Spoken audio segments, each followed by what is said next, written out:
Yo Shinobi fam! Welcome back to Just a Shinobi. Today, we're diving into one of the wildest what-ifs yet. What if Sharingan Naruto has Titan Shifter ability? Oh yeah, it's gonna be intense. This is part 1, so buckle up for some serious action and twists. If you're new here, smash that subscribe button for more mind-blowing Naruto scenarios. Check out the other videos on the channel, share them with your ninja squad, and don't forget to drop your thoughts in the comments. Your support keeps this shinobi going strong. Chapter 1 Naruto. The bright rays of the sun enlightened the entire sky, and marked the beginning of a new day for the people of Wall Maria. The loud shouts of roosters woke up many people who were currently enjoying their peaceful sleep. The sound of birds chirping was heard in many places, and slowly the atmosphere that was cold due to the night started getting warm, due to the warmth that the sun rays were providing. As the sunlight spread around the area, the various buildings, shops, and offices in Wall Maria were now visible as the darkness of the night vanished. In a small room of a house, a young boy slept peacefully, unaware that the day had just begun. A little girl was sleeping beside him and was snuggled up close to the boy, who had his arms around her in a protective manner. A pair of violet eyes watched happily as these kids were in their own dream world. They looked so innocent and gentle, and this brought a smile on the woman's face who was watching these kids. Kushina Uzumaki silently entered the room, her silent footsteps approaching the bed in which her children were sleeping happily. She gently slipped into the bed, and now laid beside her children. She gently tucked away a small strand of red hair that were falling on her daughter's face. Kasumi looked so much like her that it was quite shocking. She had the same violet eyes, red hair, the only difference was that her face was angular in place of Kushina's oval face. The trait which Kasumi got from her father, thinking about him, made Kushina's blood boil. She could never forgive that man, no matter what. She looked at her son. Naruto inherited almost everything from that man. He had silky black hair, and the same dark black eyes, but he had the same small chubby face as like her, when she was his age. But the thing that worried her was the person that Naruto was holding in his arms. Naruto loved his little sister more than anyone else, perhaps even more than Kushina. From the moment Kasumi was born, her brother loved her and took care of her, always the energetic, idiot big brother. But that was what frightened Kushina. That man was like Naruto too, and their family was living happily, until her husband, and the father of these two lovely kids, disappeared without any trace. It had been years and still there was no sign of him. A tired sigh escaped from her lips. There was no point thinking about it now. She had to look after her two lovely kids, and that was the only thing that mattered to her. Kushina gently gave a small kiss on Kasumi's cheek and slowly whispered in her ear. "Good morning, my little princess," said Kushina lovingly. Her voice sounded like a melody, and slowly a pair of violet eyes opened. Kasumi groggily looked around. Her vision was blurry, but after a few seconds her vision cleared and she saw her mother was beside her, with a lovely smile on her face. "Mommy," said Kasumi sleepily. She really wanted to sleep some more. "Time to wake up." "Come on, it is a beautiful morning," said Kushina happily with a smile. She found Kasumi's pout to be very cute. "Okay," said Kasumi disappointingly, and woke up and again hugged her mother, one which she returned happily. This was how their mornings would start, well, the ones when Kushina was not on duty. A mischievous smile came on Kasumi's face as she watched her mother slowly edging towards her brother, and the look in her mother's eyes told her she was up to some mischief. Kushina gently started tickling Naruto's chest. At first the boy made some sounds like and 5 more minutes, but she increased her tickling and soon Naruto jolted up from his bed with a frown on his face, which Kasumi and Kushina found to be very amusing. "5 more minutes, Mom. Couldn't you give me some more time to sleep?" whined Naruto. He rubbed his eyes in order to clear his hazy vision and to remove the little dust that accumulated around his eyes during his sleep. "Rise and shine, Naruto," said Kushina mischievously, and put her hands on her hips. "Big brother, you look funny with such a frown on your face," said Kasumi with a small giggle. "Team," said Naruto in irritation. It was always like this. Kushina and Kasumi would always do something mischievous, and majority of the times he would be at the receiving end of their pranks. But that was what he loved about them. They always brought joy to his life. Ever since the day his father disappeared, he was never fully happy. A part of his heart would always think, why did he abandon them? They were such a happily family. He still remembered the happy times he had spent with his father. That man loved all of them, and then suddenly he vanished. There was no letter, or evidence of what happened to him. He just vanished from their lives. Naruto knew how broken his mother and little sister were when he left. Kasumi was barely 3 years old at that time, and he was 6 years old. It had been 4 years since he left. Even the authorities were not able to find him, and after a year he was declared dead. Even his mother's status as a member of the Scouting Legion did not provide them much help. What was that man thinking? Or was he killed, or kidnapped? All these mysteries and no answer in sight, and this plagued Naruto each and every day. He was interrupted from his thoughts when someone gently hugged him and rubbed his back affectionately, while another soft pair of hands were gently holding his hand. "It will be all right," said Kushina affectionately. She really felt very sad that Naruto had not been able to overcome the pain due to his father's abandonment of the family. "Big brother, we are always there for you," said Kasumi with an innocent smile. A relieved smile came on Naruto's face as he realized he still had his mother and sister in his life. These two were the light of his life, and were helping him every time, and he was grateful to them for everything.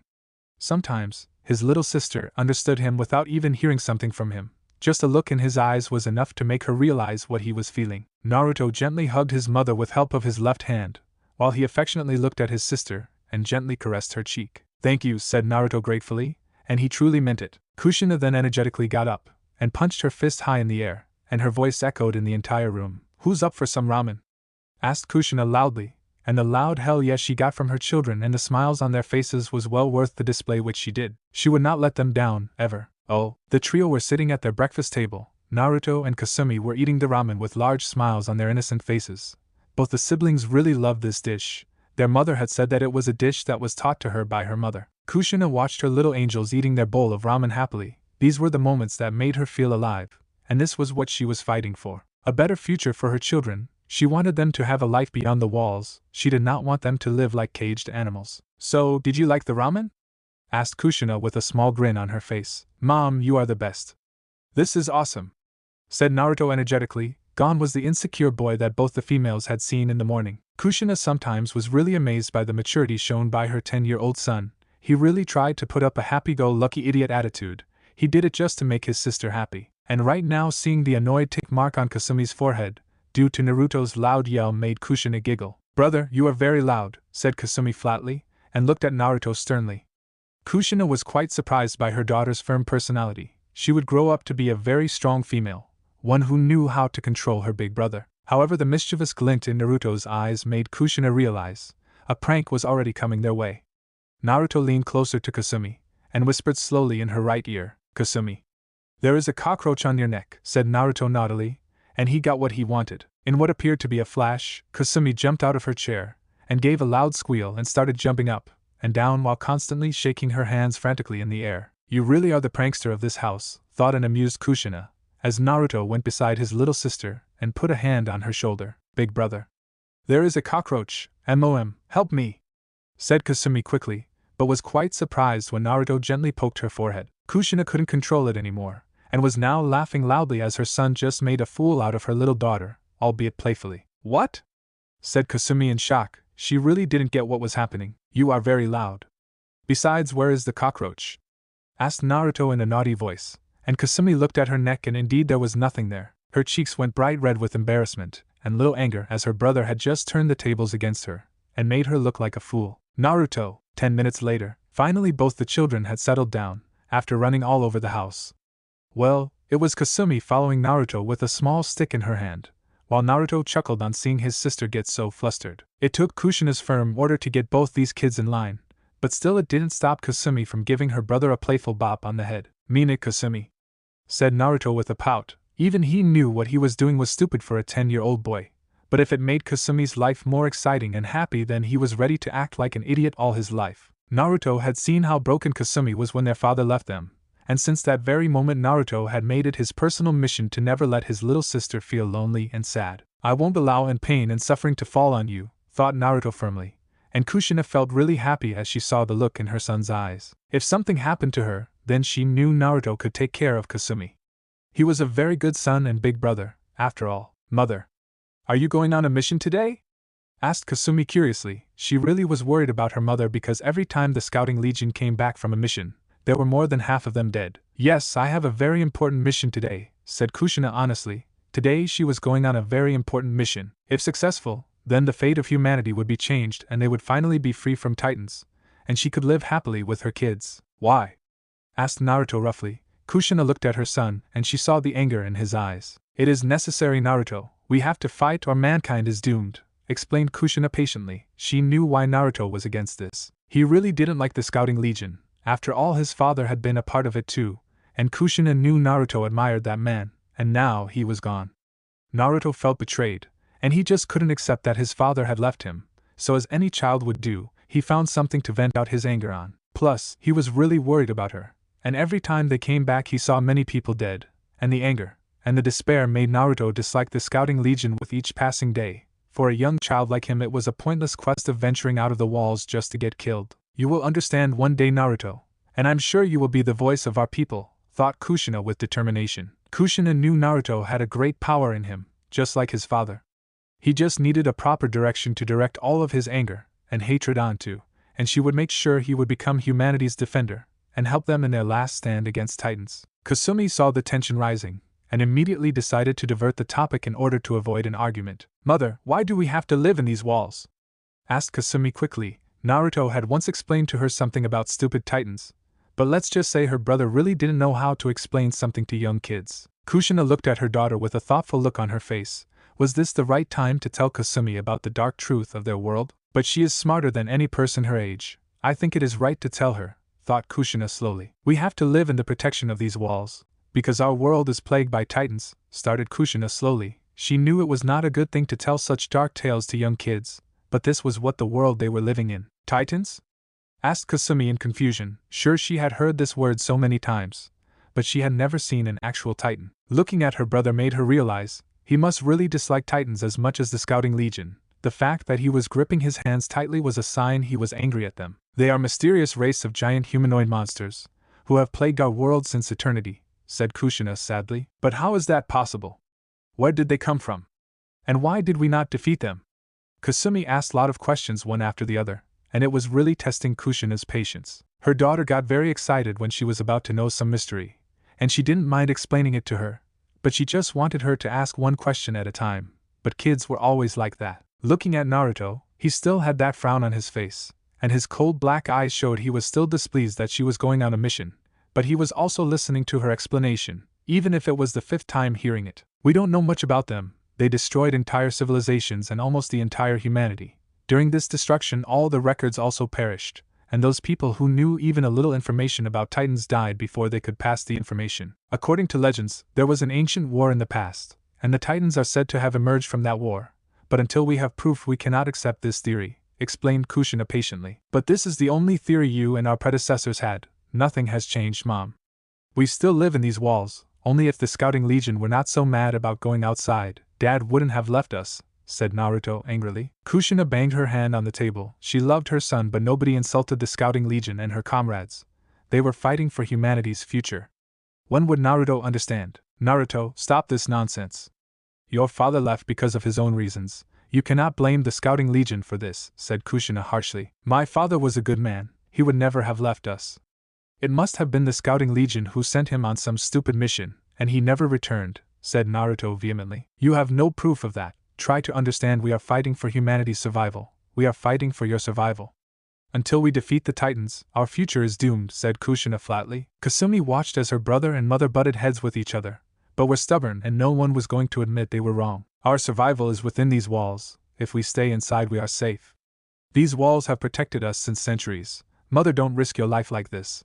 You are all we have got left, said Naruto sadly, and averted his gaze from his mother, whose own eyes softened on hearing that. Kushina got up from her chair and went towards her son. He was hot-headed, but he was only worried about her, and that was enough for her.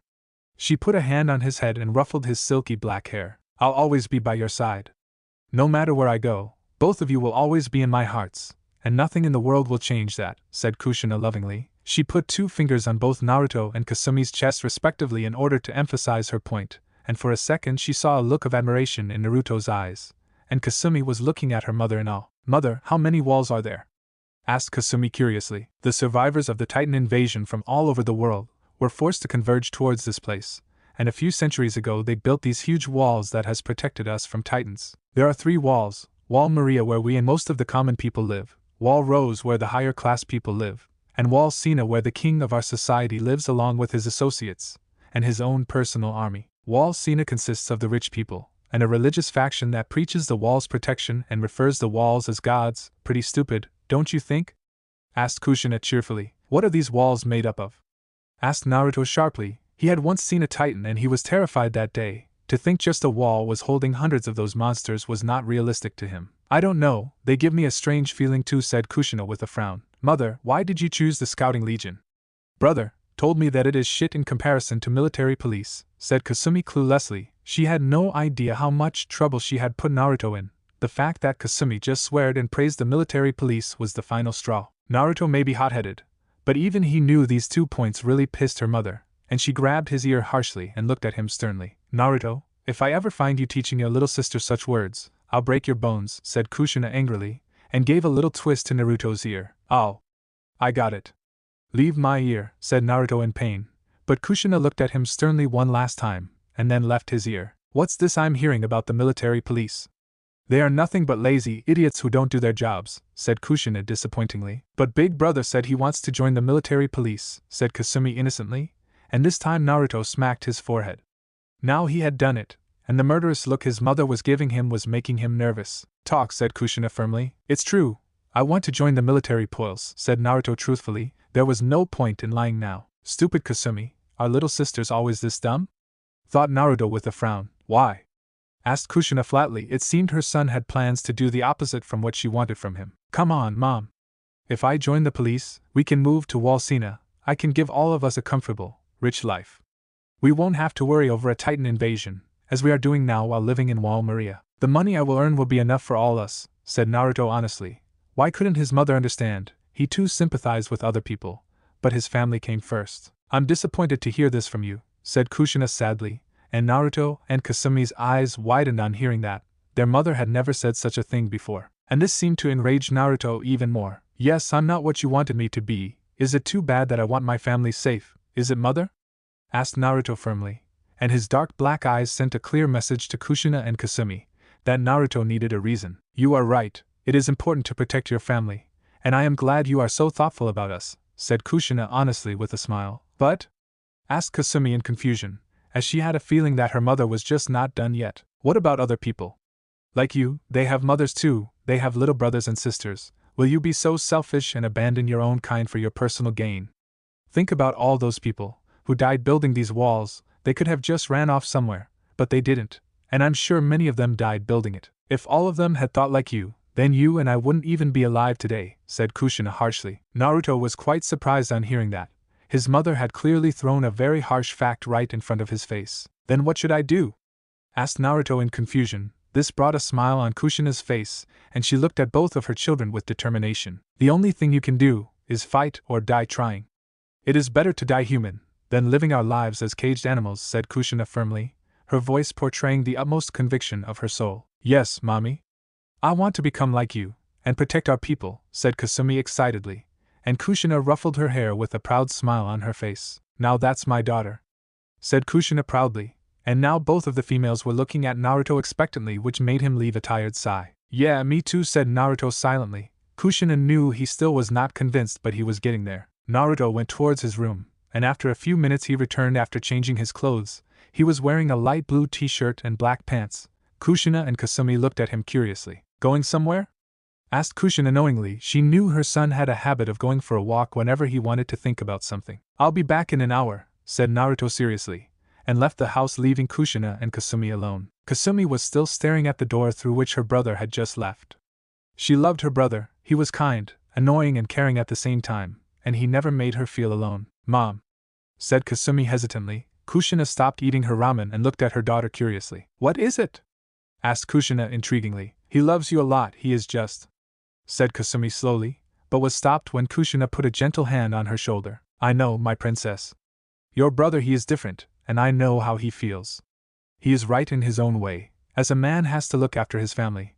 In that regards he is better than your father, said Kushina bitterly. Mom, said Kasumi affectionately, and gave a small reassuring smile to Kushina, which brought a smile to her face. Thank you. After your father left, Naruto was very badly affected, but he did not show it, and always put up a brave front for both of us. That's just the kind of person he is. He always saved a portion of the money I gave him, and has been secretly trying to save it for you, said Kushina shockingly. Kasumi's eyes widened on hearing that.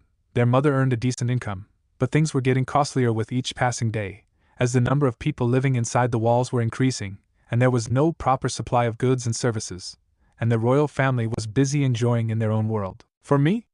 Asked Kasumi in shock. Yes, he wants to give you a good life, free from any dangers, and in our current circumstances that is only possible within Walsina, but without being very rich, or very high recommendations, you cannot live there, said Kushina honestly. Is this why he wants to join the military police? Asked Kasumi curiously. Very clever. Yes, the military police personnel can live there. But we have to defeat the Titans, otherwise no place would be safe. We cannot hide, when the existence of our kind is at stake, and sooner or later I am going to need both of your help in the Scouting Legion, said Kushina truthfully. She decided to reveal their truth to her daughter, as she knew only Kasumi could convince Naruto to join the Survey Corps. What do this Scouting Legion do? Asked Kasumi curiously. She always wondered what type of work her mother did. We try to find out everything about the Titans, and we are also the best experienced fighters against Titans. The fate of humanity depends on us. We also try to search for useful resources that can help the people, explained Kushina briefly. Then are you powerful? Asked Kasumi eagerly. From what she had heard from her mother, she must be a very strong soldier. Yes, I am lieutenant in the Scouting Legion, and one of the best fighters. It is because I am special, said Kushina slowly. Special? Asked Kasumi in confusion. We are the last descendants of a powerful clan that used to exist hundreds of years ago, when mankind was in an era called Shinobi era. I don't know much, but our clan was called the Uzumaki clan. We had a special power in us, and some of us could even suppress and seal monsters, said Kushina briefly. Amazing, said Kasumi in awe. It really made her feel great that she was part of such a clan. Over time our clan perished due to Titans, along with similar other clans. We simply didn't have the numbers. The Titans were numerous, but a handful of us survived, and over time, they linked up with other remaining members of different clans, explained Kushina honestly. So, we are really powerful, and that is why you want Big Brother to join you. I get it, said Kasumi happily, but was surprised when Kushina's face became a little serious. That is only half of the truth, said Kushina darkly. Huh? Asked Kasumi in confusion. You inherited all of my traits while your brother is different. He did get some of my abilities, but he has the power that can make us win this war, said Kushina honestly. Is Big Brother so powerful?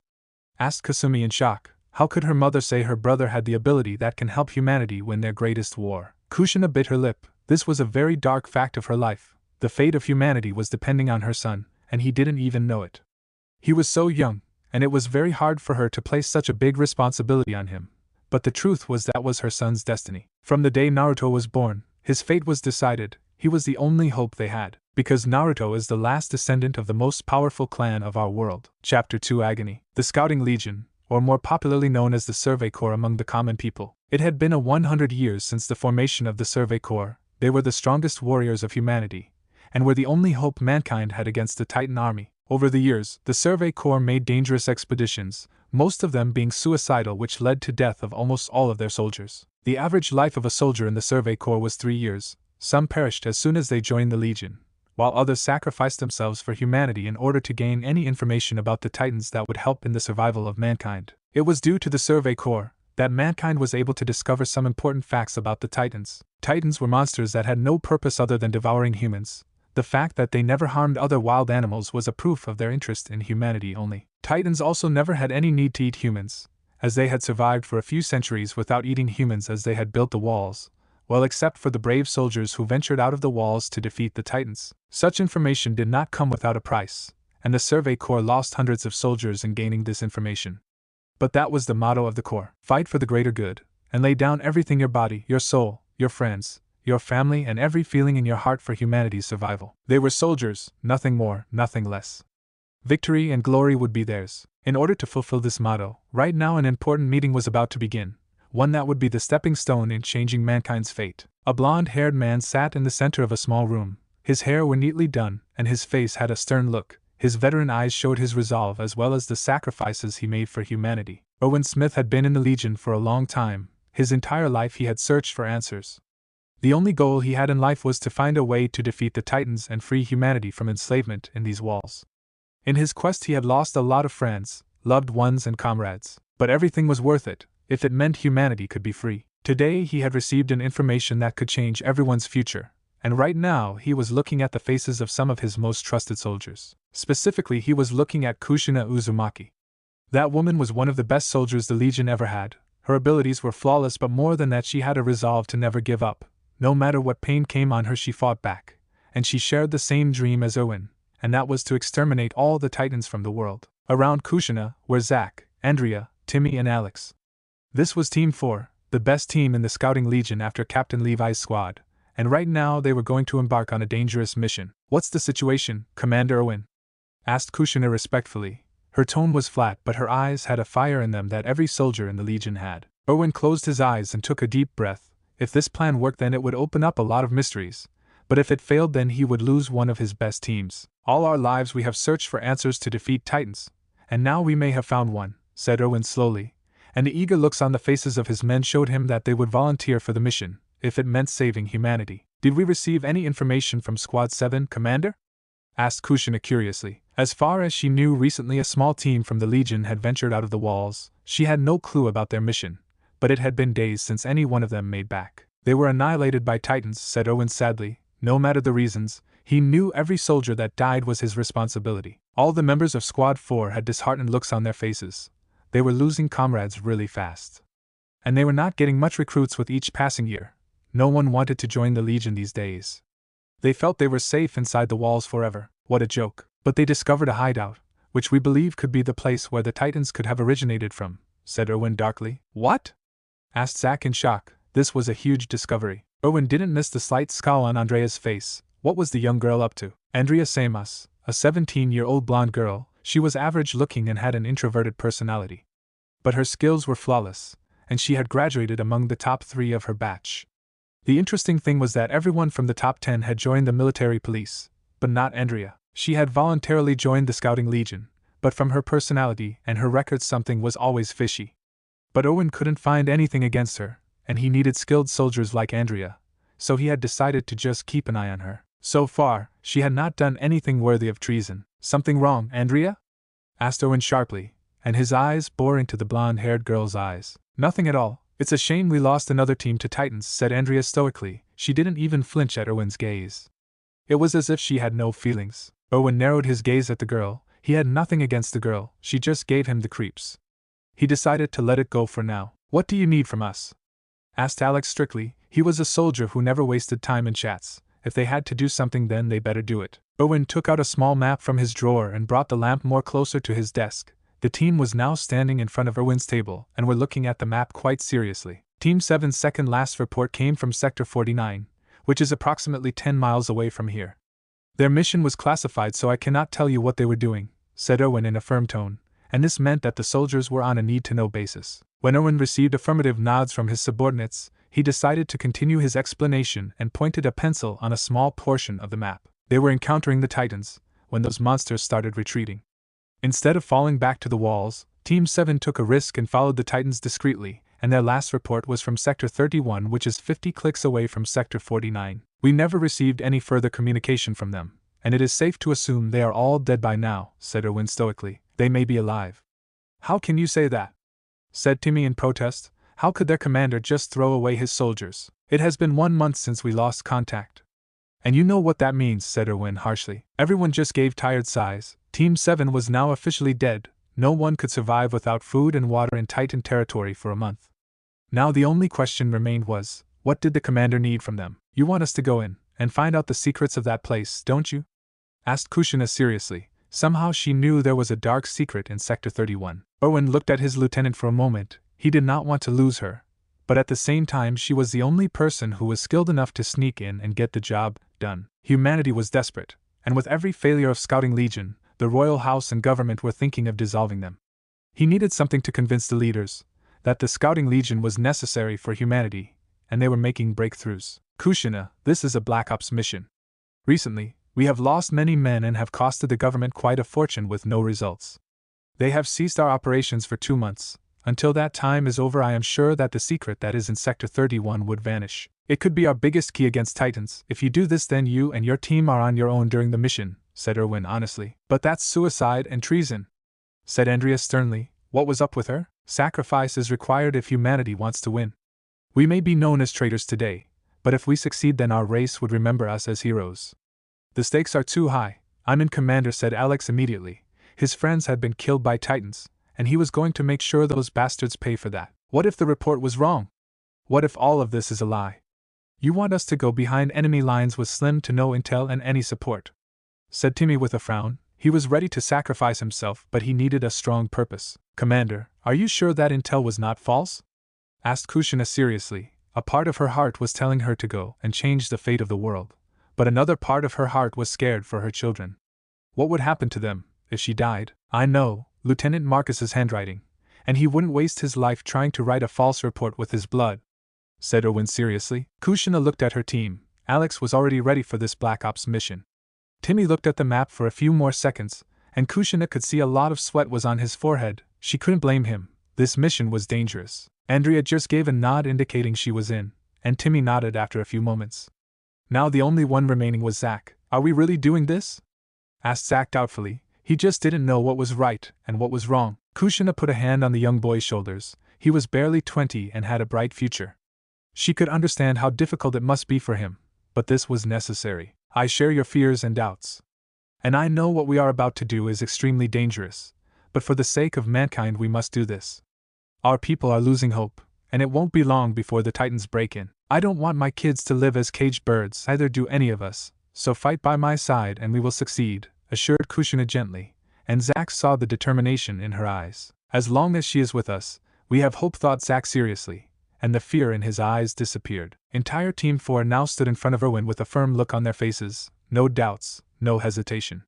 Just a mission, and the mission alone. These were the brave soldiers of Scouting Legion. "Can you die for humanity?"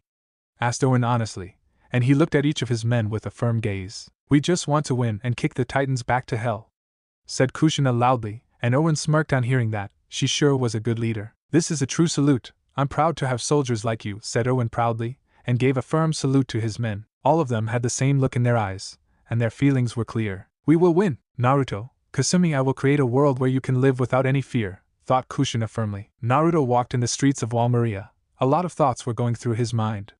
Should he really believe what his mother had said? He looked around and saw people living their daily lives. Shopkeepers were busy selling their goods. There was a lot of commotion around.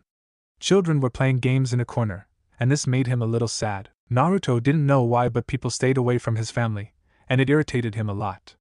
Was it their face, or was their Uzumaki name? Wherever he went, people always looked at him as if he was a freak. Their house was on the outskirts of the district. The citizens of Wall Maria didn't isolate them. They did sell them goods, clothes, and other regular stuff, but there was always that scared look in their eyes. He was interrupted from his thoughts when someone hit him lightly on the head, and he heard a familiar voice laughing behind him. "Damn, she sneaked up on me again," thought Naruto disappointingly. "Got you," said a feminine voice gently. Naruto turned around and his eyes showed him a young girl standing behind him, with a wonderful smile on her face. The smile that brought a little happiness in his heart every time. The young girl was of the same age as him, and her height was a little shorter, but the most beautiful thing about the girl were her bright silky orange hair and those mysterious light-colored eyes that always had kindness in them. "Petra, you really are a pain in the ass," said Naruto grumpily. He liked teasing her a little. The girl named Petra, instead of being offended by Naruto's jab, now had a small grin on her face which soon turned into a wide smile again. "And I really like you, Naruto-chan," said Petra with a mischievous smirk, and the slight twitching of Naruto's eyebrows was a sign she was successful in her trick. "Team. I told you not to call me that," said Naruto embarrassingly. His cheeks were a little red and Petra didn't miss that, and lightly squeezed his right cheek. "Your mom used to call you that. Don't you remember?" "Naruto-chan," said Petra slowly. She spoke in such a manner that the word chan made Naruto a little more embarrassed. Kushina used to call Naruto that name when he was a kid, and this was one of the things he didn't like now, but secretly he loved it when his mother called him that name, just not when people called him by that. He looked at Petra sternly for a second, but after a few seconds he started laughing and was soon joined by his best friend in his laugh. Petra Ral was the best as well as the only friend Naruto had in his life.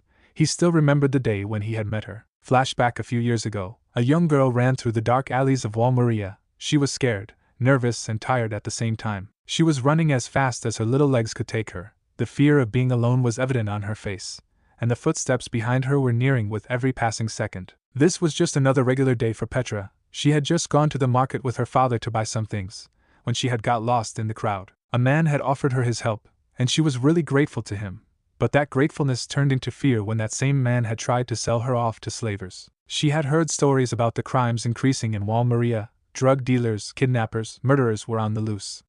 Many kids would disappear never to be found again. Even the police as well as the garrison were helpless or were not caring about the people. Petra now truly regretted leaving her father's hand in order to look at a toy store for a moment. She just wanted to go back home. "I'm sorry, father. I'm so sorry," thought Petra sadly, as she heard her pursuers say something like "almost caught the little shit." She put the last ounce of energy she had left and ran as fast as she could. She could see two ways up ahead which divided into different alleys. Acting on her instincts and luck, she took a right turn. Petra had just ran a few steps before she was grabbed swiftly from the back, and she felt a pair of hands on her mouth. Before she could scream, she was dragged by her handler into a nearby dustbin. Dark and dirty were the two words she could describe her current hiding place with. Her terrified eyes tried to look at the person who had grabbed her, but she was stopped. "Shut up, if you want to survive," said a calm but firm voice, and Petra heard the rough voices of her kidnappers near her, so she obeyed instantly. "Where is that little shit?" asked a rough voice, and from the sound of it, the man was pissed as hell. "Maybe she went that way," said another voice, and Petra heard the other man agreeing, and after a few seconds, their footsteps could be heard moving further away from her, until they could not be heard. Petra gave a relieved sigh. Her heartbeat slowed down, and she felt a little safe for now. The hands on her mouth went away, and she turned around to look at the person who had helped her. "Sorry about that, there was no time," said a young voice, followed by a nervous chuckle. Petra looked behind, and now she saw who this person was. It was a young boy the same age as her. He had silky black hair and dark black eyes, but his face was a little chubby. "He looks cute," thought Petra innocently, but she noticed some discomfort on the boy's face. "Something wrong?" asked Petra slowly, and the boy just gave her a nervous chuckle. "Nothing. It's just you are a little heavy," said the boy nervously, and Petra felt a little embarrassed as she was clearly lying on top of the boy. "Shut up," said embarrassed Petra, and the boy just shrugged it off. Petra slowly got up, and now the boy reacted quickly and told her to wait. She saw him peeking out of the dustbin, and his dark black eyes were keenly observing all the directions for any signs of the thugs. She had to admit, he was quite smart for his age, and it seemed he certainly was the cautious type, as he didn't want to take any risks, even if they knew they were alone. The boy looked around for a few moments, and when he was sure, he gave a small nod to Petra and got on top of the dustbin. Petra looked at the boy gratefully, as he offered her his hand to get her out of that dustbin. "Thank you," said Petra with a small smile, and tried to dust away the dirt that was accumulated on her clothes, an action that was mirrored by the boy, as he too tried to wipe the dirt away from his clothes. "You have something on your nose," said Petra patiently, as she noticed some dirt around the edge of the boy's nose. "Huh?" asked the boy in confusion, and tried to rub his nose, but he missed the spot. Petra bit her lip. This was the least she could do to thank him. She stepped a little closer to the boy and wiped the dirt away from his nose, earning a grateful smile and a thank you from the boy. "Petra Ral," said Petra firmly, and offered her hand to the boy. She noticed the boy looking at her curiously, but in a few seconds he gave a bright smile that made her a little relaxed, and shook her hand gently. "Naruto Uzumaki." Petra nodded and gave Naruto a small smile, and now the boy decided to ask her something, now that they were safe. "Why are you in this place? And who are those men?" asked Naruto curiously. "I got lost in the market." And then said Petra sadly, but could not continue as more tears slipped from her eyes. She wanted to go back to her father. To her surprise, she felt a soft pair of hands wash away the tears from her face. She looked up and saw Naruto giving her a reassuring smile, which really made her feel safe. "It will be all right. You can go home soon," said Naruto gently, and gave his best possible smile to ease the girl a little. Petra didn't know why, but she was really grateful that she met this boy. If not for him, the slavers would have sold her to God knew where. That thought alone sent shivers down her spine. "I need to stop thinking like this," thought Petra nervously. She decided to divert her mind from such things, and looked at her companion as she too had a few questions for him. "I told you how I got here.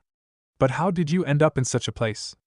asked Petra curiously, and Naruto just scratched the back of his head and had a nervous smile on his face that made Petra a little suspicious. "Well, you see, I kind of got lost too." "What?" A small smile came on Naruto's lips as he remembered that memory, the day he got his friend whom he cared about the most after his mother and sister. Petra was really a good friend. She was kind, naughty, but most of all she was fair to him. She never gave him the fearful looks that most people gave him, nor did she ever care about what people said to him. She was just there for him. He was really lucky to have her as a friend. He still remembered how angry and worried their parents were when they found both of them. He had never seen his mother so worried since then. "Are you okay?" asked Petra gently, and rubbed his cheeks slowly with her soft hands. Naruto looked at his friend for a moment.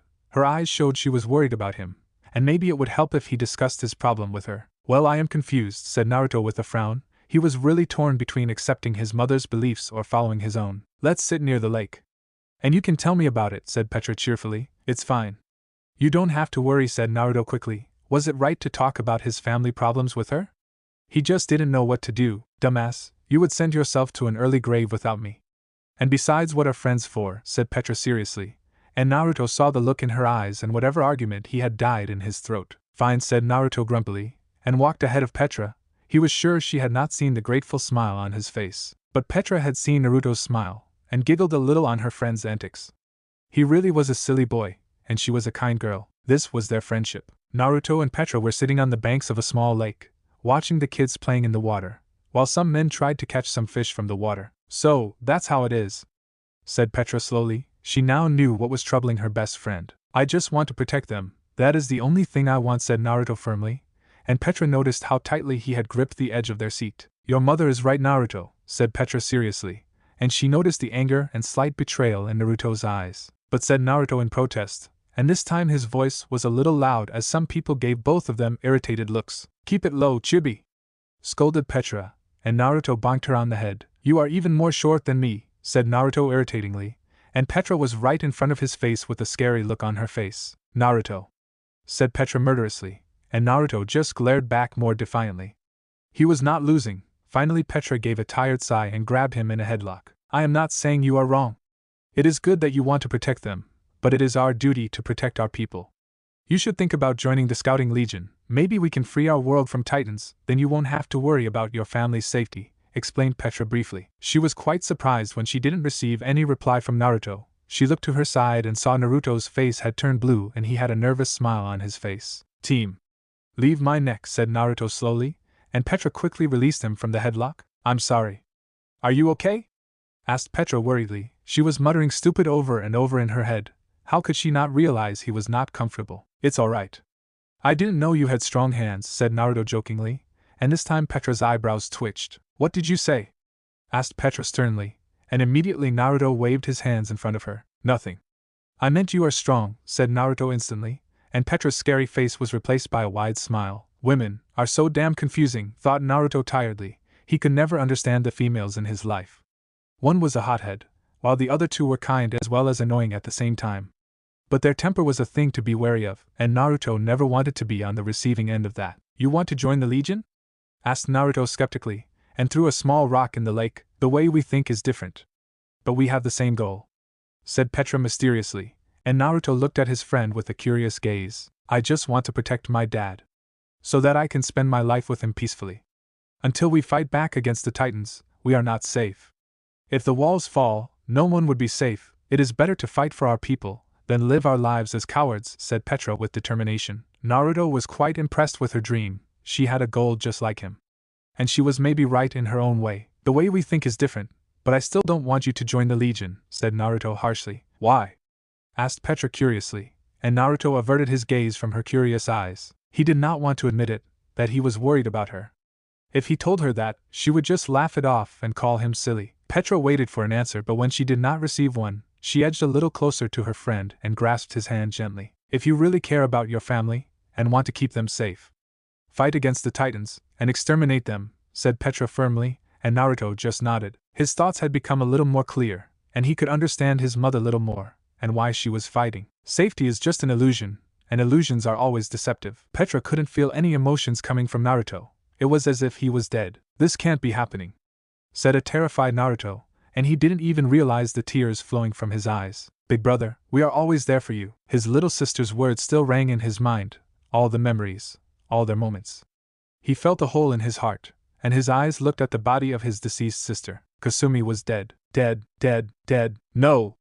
yelled Naruto in agony, and clutched his head with his hands, and tears freely fell from his eyes. Petra closed the little girl's eyes and tears slipped from her eyes, as she was shocked, but she noticed something in Kasumi's left hand.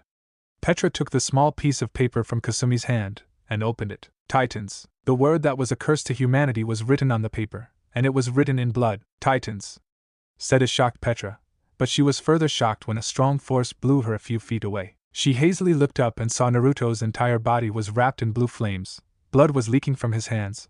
All the people in the street had fallen unconscious. The air was so heavy that Petra couldn't breathe, and the last thing she saw would be forever etched in her brain. That face. Naruto's face had a lot of blood on it, but his eyes had changed. They were now filled with hatred. The sea of anger was seen in them, the will to destroy everything, and the despair in his heart. His eyes were red. His war with Titans had just begun. Chapter 3, Mystery Part 1. The color of the sky was bright red as the flames of fire brightened across the horizon. The dark clouds that were in the sky were dimming the light in his life, and every passing second felt like an eternity. He just couldn't believe what was real. Or was this all just a dream, a bad nightmare from which he was supposed to wake up? Tears were dropping from his eyes like an uncontrollable river as his heart was being crushed by the horrific scenes in front of him. Death was an everyday factor in their world. People died due to hunger, murder, suicide, and many more things. It was a dark world in which he lived in. He had seen things which a person his age was never supposed to witness, and yet he was able to put those memories far behind. But this moment would forever be etched in his brain. The actual living manifestation of hell was visible right in front of him. Kasumi lay dead on the ground, cut in half like a bag of flesh. She was just a child, an innocent person who had nothing to do with their dark world, and yet she was taken from him. He was supposed to look after her. Everywhere people lay unconscious on the ground, as his home was burning right in front of his eyes. All those memories were vanishing with every passing moment, and he just couldn't do anything to stop it. This feeling of helplessness, the burning rage in his heart, and the overwhelming guilt on his soul was just too much for him, and the fact that he could practically feel this memory being burnt into his brain was making matters worse. What was happening to him? Why was everything so intensified? Why was he seeing things which he never saw before? Had he gone insane? Was he even alive? He tried to remember the previous few minutes, until he remembered walking back towards his house with Petra, said Naruto in shock, as he desperately tried to search his friend. And he did find her, lying flat on the ground just like the other people. Just like Kasumi. It's real, I'm not dreaming. Kasumi's dead, said Naruto fearfully, as his legs finally gave away, making him collapse on the ground as his eyes came face to face with his dead sister's face. The reality hit him like an earthquake, as the moment to accept the harsh truth had finally came. We're always there for you, Nichan. He could still remember those words, and there was nothing in the world that he wouldn't sacrifice to hear that voice again, to feel her touch, to hear her taunts. But he would never have them again because she was taken from him. Just like his father was taken from him. Every damn thing in his world had been destroyed by the Titans. Everything in his life had been trampled by those hideous creatures. First his father, now his sister. What if they took his mother too? Or Petra? At that moment, he understood that the only thing he could do and the only thing he felt was hatred towards the Titans, and his desire to exterminate every last one of them from the face of the universe. He gave one last kiss to his sister, as his hands gently stroked her beautiful red hair. His tears were still dropping on her beautiful face, as his dark red eyes memorized her face to the minute detail, as it would be the last time he would ever see Kasumi. I'm sorry, Kasumi. I'm sorry that I couldn't protect you, but I promise you I will find those who did this to you and I will make them pay in blood, said Naruto tearfully. He could never face his mother. The thought of even looking her in the eye scared him. He was supposed to protect his kid sister, and she was murdered brutally. Until he didn't find the real culprits and make them pay, he could never go back home. He didn't want to go back home, because his home was burning right in front of his eyes. And the only thing he felt was revenge. The Titans had given him a war, and he would give those monsters a war which they could never imagine even in their darkest dreams. He heard voices coming from nearby alleys as the sound of footsteps became louder and louder. I have to go. I cannot risk Mother's life. What if they wanted to kill me and not Kasumi? Did they kill her because I was not present in her place? Thought Naruto regretfully. There were so many questions, so many mysteries to be uncovered. If he stayed tonight, then his mother would come home only to find their life destroyed.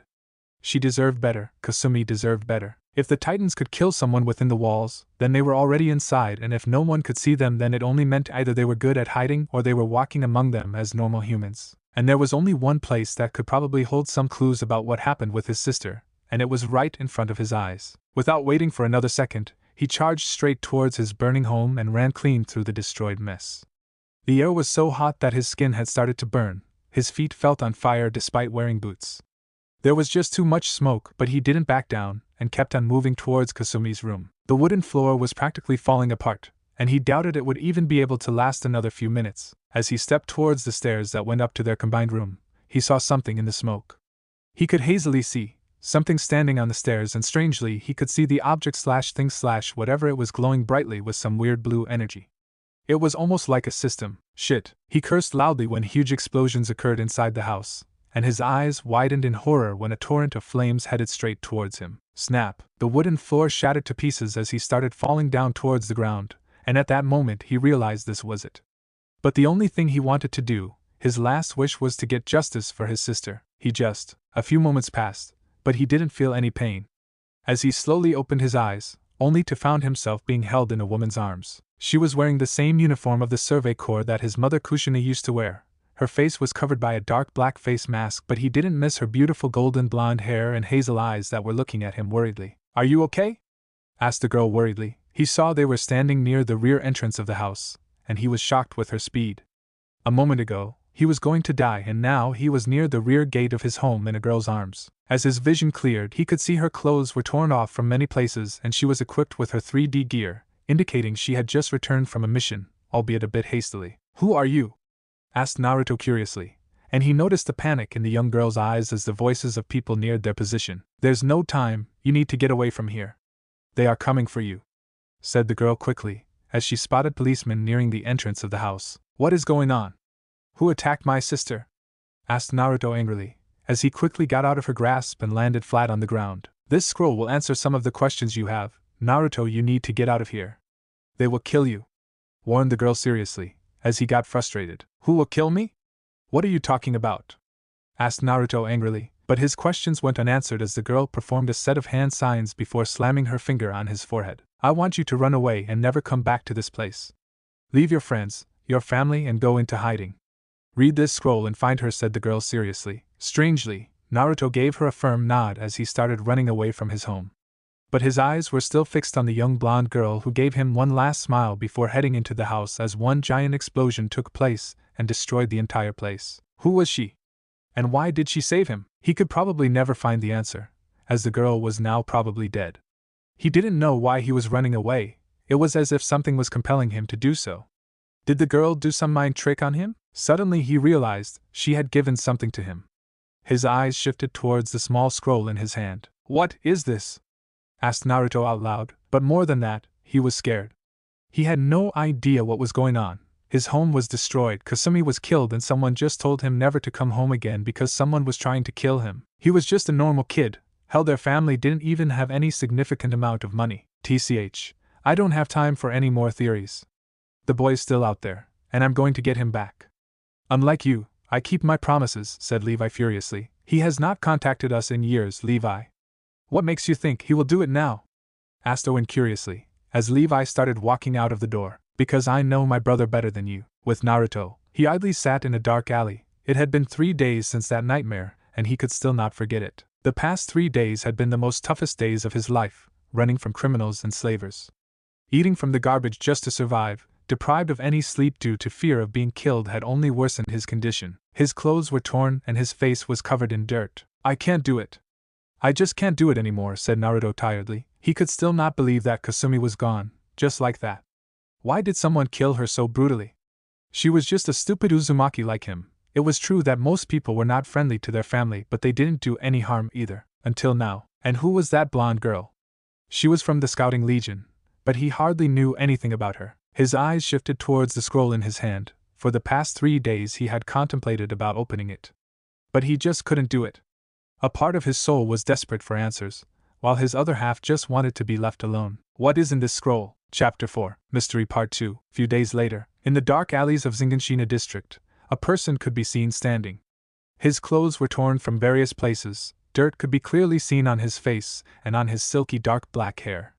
A small scroll was hidden in his pocket as he weakly stumbled forward. It was fair to say that life had taken a completely U-turn for Naruto Uzumaki. Ever since the demise of his sister, No, Kasumi was murdered. That thought alone filled him with rage and hatred. Survival was the only thing that mattered to him now. Not for himself, his only dream now was to find the culprit who killed his sister and exterminate them from the face of this world. Whether he lived or died in fulfilling this goal didn't matter to him at all. There was nothing left in his life except for revenge. His sister was dead, mother and father were missing. And even he knew what missing meant in his world, and his thoughts shifted towards Petra, his best and only friend. In all the chaos, he was forced to leave her, but looking back now, he had made the right choice. Some mysterious people were indeed following his tracks for the past few days, and they certainly were not from the Scouting Legion. He had seen the fear in the garrison soldiers' eyes when they had seen those men. Whoever they were, they either wanted to kill him or capture him, and he could not involve Petra in this mess. She deserved a peaceful life. Her dream was to become a soldier in the Scouting Legion, while he only lived for revenge now. As such, it was in her best interests that he never made contact with her again, however painful it might be for him. He was so engrossed in his thoughts that he failed to realize that 4 men had cordoned off the alley and were now heading towards him. Naruto was a little startled when the sound of their footsteps reached his ears. He urgently looked around and found himself surrounded from all sides. The 4 men were dressed in civilian clothes, yet everything about them screamed military, not to mention the special badge that was hanging on all their jackets. The same badge that had scared the soldiers of the garrison, 2 on the right, 2 on the left. I'm surrounded. My senses are going numb, thought Naruto worriedly. He had barely eaten any food since the past 2 days and had a minimum amount of water. Supplies were always running short in this sector of the wall, making people unsympathetic in helping orphan children like him. And yet only one question burned in his heart. Were you the ones who killed my sister? Asked Naruto bitterly. For their part, the 4 mysterious soldiers showed no hint of emotion on hearing his question. One of them tried to grab the young boy, only to have his hand slashed courtesy of a butcher's knife that was now resting in the boy's hands. But the weapon was not the thing that shocked them, rather the dark red-colored eyes with a single tomo. So, he has surpassed stage 1 already. Captain was right, he is indeed a great specimen, said one of them, and a potential threat. His kind have always been a hindrance to humanity. Let's kill him, just like the others of his kind. Specimen? Threat? Others like him? Just what the hell am I, and who the fuck are these people?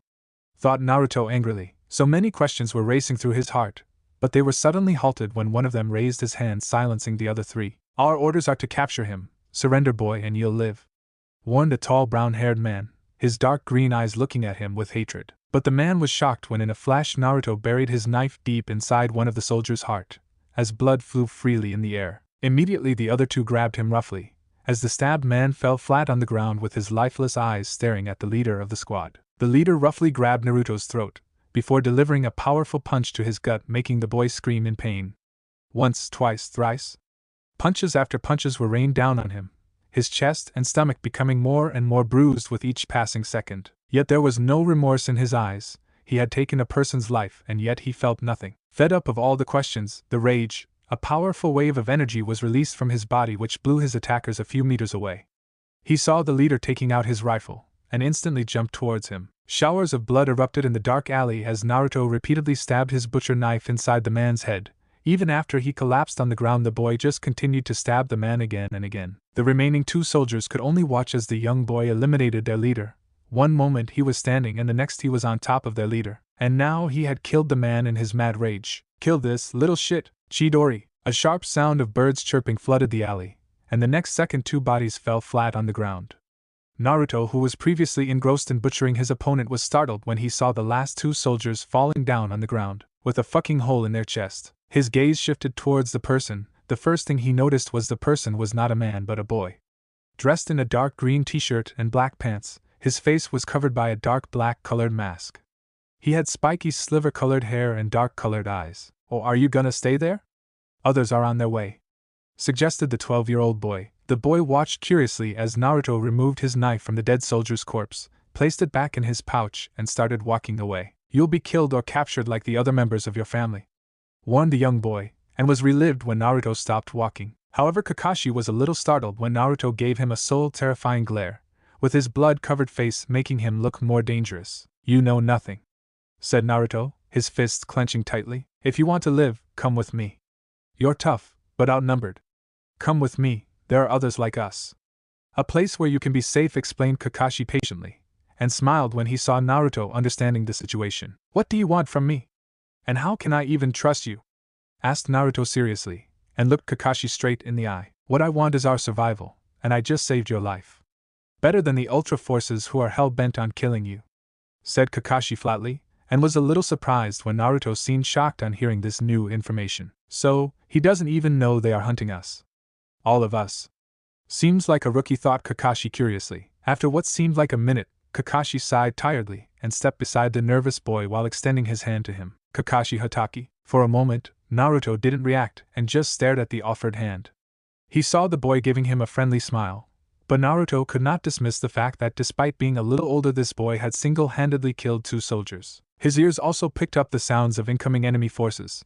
In this situation, he had no other choice. Kakashi smiled when Naruto shook his hand, but just before opening his mouth, Naruto stopped. Don't trust anyone, you have to be careful, Naruto. He still remembered Andrea's words just before she sacrificed herself to save his life. His heart was suggesting him to trust Kakashi, but his rational mind could not dismiss Andrea's words. After all, this world was cruel. After a moment, Naruto firmly shook Kakashi's hands while looking him straight in the eye. He had finally made a decision. I'm Naruto, Uchiha Naruto. 1 hour later, Kakashi briefly observed the young boy walking beside him.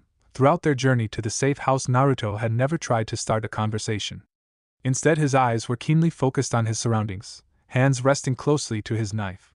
It was as if the boy was expecting an ambush. What had happening with him that was making him this paranoid? But then again, despite being 2 years younger than him, Naruto had mercilessly killed 2 Ultra Forces soldiers, and Kakashi knew it was no small feat. He had also seen a glimpse of his red eyes, and the fact that he had heard the Uchiha name somewhere. Both of them silently walked towards the outer streets, and Naruto saw an old house right around the corner. Rather, it looked more like a hut than a house, but anything was better than rotting on the streets. And certainly not when he had a pack of bloodthirsty soldiers on his ass. You took down 2 of them, quite impressive. Congratulated Kakashi. Unknown to Naruto, he was trying to ascertain just what kind of person he was dealing with. And depending upon the boy's answer, Kakashi was certain he could get a glimpse of the boy's personality. So did you? What was that light in your hand? Asked Naruto seriously, getting a small smirk on Kakashi's lips. His observation skills are sharp, and judging from his endurance capacity, he has received a little physical training. No normal boy of his age could take that many blows and still be able to fight. More than that, his eyes and that energy blast from his body was quite dangerous. The Ultra Forces had no chance against someone like him. It only shows that either his parents were military or he is a part of a criminal gang. Concluded Kakashi briefly. It was a common factor in such districts, where young orphan children would usually join criminal gangs in order to survive. But somehow, Kakashi's gut was telling him the boy belonged from a military family. Kakashi had the gift of reading people's emotions, and he was sure that Naruto still didn't trust him. But since he didn't have any choice, he was accompanying him nonetheless. I'll tell you about the light, but before, whatever Kakashi was going to say died in his throat as he was sent sailing away courtesy of a light bop on his face. Even Naruto was a little startled, because all he saw was a bright red flash and a sailing Kakashi who crashed into a nearby wall. You left again, Kakashi yelled the young girl. Itai calling? I was gone for just about an hour. Besides, we have company, said Kakashi tiredly, while still caressing the small bruise on his face. The girl named Colin turned around only to find a terrified boy looking at her. Even Kakashi was surprised on seeing the shocked look in Naruto's eyes. It was as if the boy had seen a ghost. He narrowed his eyes and saw Naruto's gaze focused on Colin's silky bright red hair that reached up to her neck. Red hair, seems he has some connection with a red-headed female, or a male. Interesting, thought Kakashi. Colin, this is Naruto. He's like us, said Kakashi happily, saying the last part very discreetly. A wide smile came on Colin's face, as she extended her hand towards a shocked Naruto. His eyes were only focused on her beautiful face and her bright red hair. She looked like an older version of his deceased sister, with the only exception of having blue eyes and more silkier, shorter hair. I'm Colin Statfeld, introduced Colin, while giving Naruto a bright smile. She frowned a little when Naruto just looked at her with those sad eyes and didn't return her handshake. After a few moments, Naruto got over his shock and shook her offered hand very reluctantly. Without giving her a second look, he quickly shifted his gaze towards Kakashi. Kakashi, I'm going inside, said Naruto, and quickly walked inside the small house, leaving an irritated yet confused Colin frowning. Sensing trouble headed his way, Kakashi raised his hands in surrender as Colin's furious glare landed on him. Sometimes I wonder who's the leader. She's almost the same age as Naruto, but why does she make me nervous? Thought Kakashi sheepishly, and it seemed he was never going to get an answer for his question. What's his problem, Kakashi? Asked Colin seriously, and her eyebrows twitched a little when the masked boy shrugged nonchalantly. He was being chased by Ultra Forces, but we got rid of them. He killed 2 of them all by himself. He's strong, said Kakashi seriously, but his eyes, it was as if he was reliving a memory when he looked at me. He seemed so sad, said Colin, while twirling the cloth of her light brown frock with her fingers. Kakashi saw the sun setting in the sky, and signaled his friend, let's go inside. Few minutes later, Colin could not understand the boy that was currently sitting in front of her, silently eating the small sandwich provided to him. If there was one word through which she could describe him, then it would be mysterious. She also saw Kakashi seated in a chair perversely reading his smut novel while giggling like a schoolgirl. Despite the urge to smack Kakashi for reading such an indecent piece of literature, she refrained from such an action as she knew how much Kakashi was struggling to find and protect people like them, and so far they had only met with failure. Until now. Thank you, Colin. She was a little surprised when the young boy thanked her as he finished eating the sandwich which she had prepared for him. And judging from the faint smile on his face, he truly meant it. No problem, said Colin hesitantly, as the boy understood the unsaid message. Uchiha Naruto, replied Naruto confidently. If what had happened with him in the past few days was an indication, then he could no longer use his maternal surname. The only option left for him would be to use his father's surname in order to hide his identity. Kakashi tells me you were being chased by Ultra? Can you tell us what happened? Where are you from? Questioned Colin patiently, and neither her or Kakashi missed how Naruto winced on hearing that question. I can't answer that. Why? Asked Kakashi sharply. Naruto, you can trust us. We are just like you, reassured Colin. However, Naruto had other plans. I'm thankful for your help in the food, but I don't want to talk about it. If it's a problem, then I'll leave, said Naruto evasively, and started walking towards the door until Kakashi raised his hand. Wait, it's fine if you don't want to talk about it for now. I'm sure you'll tell us someday, said Colin with a small smile, as Naruto narrowed his gaze in suspicion. Why are you being nice to me? Why are you even helping me in the first place? Asked Naruto eagerly, and looked at Kakashi for answers. Silence prevailed between the trio as Colin and Kakashi looked at each other, while Naruto dividing his attention between the two, patiently waiting for any one of them to answer his question. Naruto, you have powers like us. Powers which almost no has. Started Colin slowly. While the people inside the walls are living in fear of the Titans, there is an internal war going on between the royalty/government and people like us, explained Kakashi, and didn't miss the frown on his new associate's face. What are we really? Questioned Naruto. We are humans, but with special powers. Like Kakashi is a censor, and can utilize the power inside his body. Even I can do it to some extent, although I am just a novice, said Colin sheepishly, and smiled when Naruto relaxed a little. There is something wrong with my eyes. I can see things that are not there. Suddenly everything becomes slow and my body gets covered in these blue flames, replied Naruto. That's the Force, said Colin happily, excited with the prospect of being with another one of their kind. Force? We don't have a specific name for this power, so for now we refer it as the Force. I unlocked it when I was 5, and ever since I have slowly developed my powers over the years. The blue spark which you saw earlier is the manifestation of my Force, although it is not effective in combat when the opponent is at long range, explained Kakashi briefly. And what's Ultra? Those people chasing me, said Naruto angrily. Government secret forces. They either kill our kind or capture them. Nobody knows what happens to those who get captured. I've tried many times to save as many of our kind, but you and Colin were the only ones I could save. The rest were either killed or captured by Ultra, said Kakashi remorsefully, as Colin gave him a light bop. No moping around, you're doing just fine. You saved Naruto's life, said Colin stubbornly, bringing a smile on Kakashi's face and to a lesser extent on Naruto's face. Naruto noticed a few crates lying in a corner of the room. Realizing the unasked question, Kakashi pointed his finger towards the crates. They are supplies, food, water, clothes, paint, even 2 rifles. There are no organizations to support orphans like us, and since we are being hunted by the government, we have to steal. Survival at any cost, said Kakashi seriously. These are harsh times, Naruto, replied Colin sadly. Is this the reason why Kasumi was killed? Because of my powers? But she wrote it was the Titans. Something's big is going on here, thought Naruto. You've felt it, haven't you? Asked Colin, surprising Naruto. Something big is going on here, said Naruto suspiciously. Indeed, that's why I would suggest you stay with us. You're strong, but in the end just one person. As such an easy target for Ultra, and God forbid if the Titans break through the walls, then we'll be helpless. That's why we have to stick together, suggested Kakashi with great determination, earning a firm nod from Colin. Naruto, we know you may have your own ambitions and this is certainly not the life which you expected. But this is your reality now. We have to survive together and escape from Ultra, said Colin patiently. For how long? I can't spend my entire life running. I have to do something, said Naruto aggressively, showing the anger in his heart to his new friends. We won't be running forever. I recently received an offer from an interested party who promised us protection from the government in exchange for helping to protect humanity against Titans, explained Kakashi briefly. The Scouting Legion. Kakashi and Colin were quite shocked when Naruto immediately revealed the interested party's name. How do you know? Asked Kakashi suspiciously. It seemed the boy had quite a lot of information. They're the only ones who have the balls to stand up to the government. And those who join the Legion are practically ignored by the government, as most of them don't survive for long. Even people consider them a suicide squad these days, a perfect cover for people like us who just want to disappear, explained Naruto briefly. That was quite accurate, finished Kakashi and Colin in unison, making Naruto blush a little. He just had to get used to other people complimenting him. But it might be a trap, too. I don't want us to get ambushed. That's why we're not going in blind," said Kakashi seriously. "What do you mean?"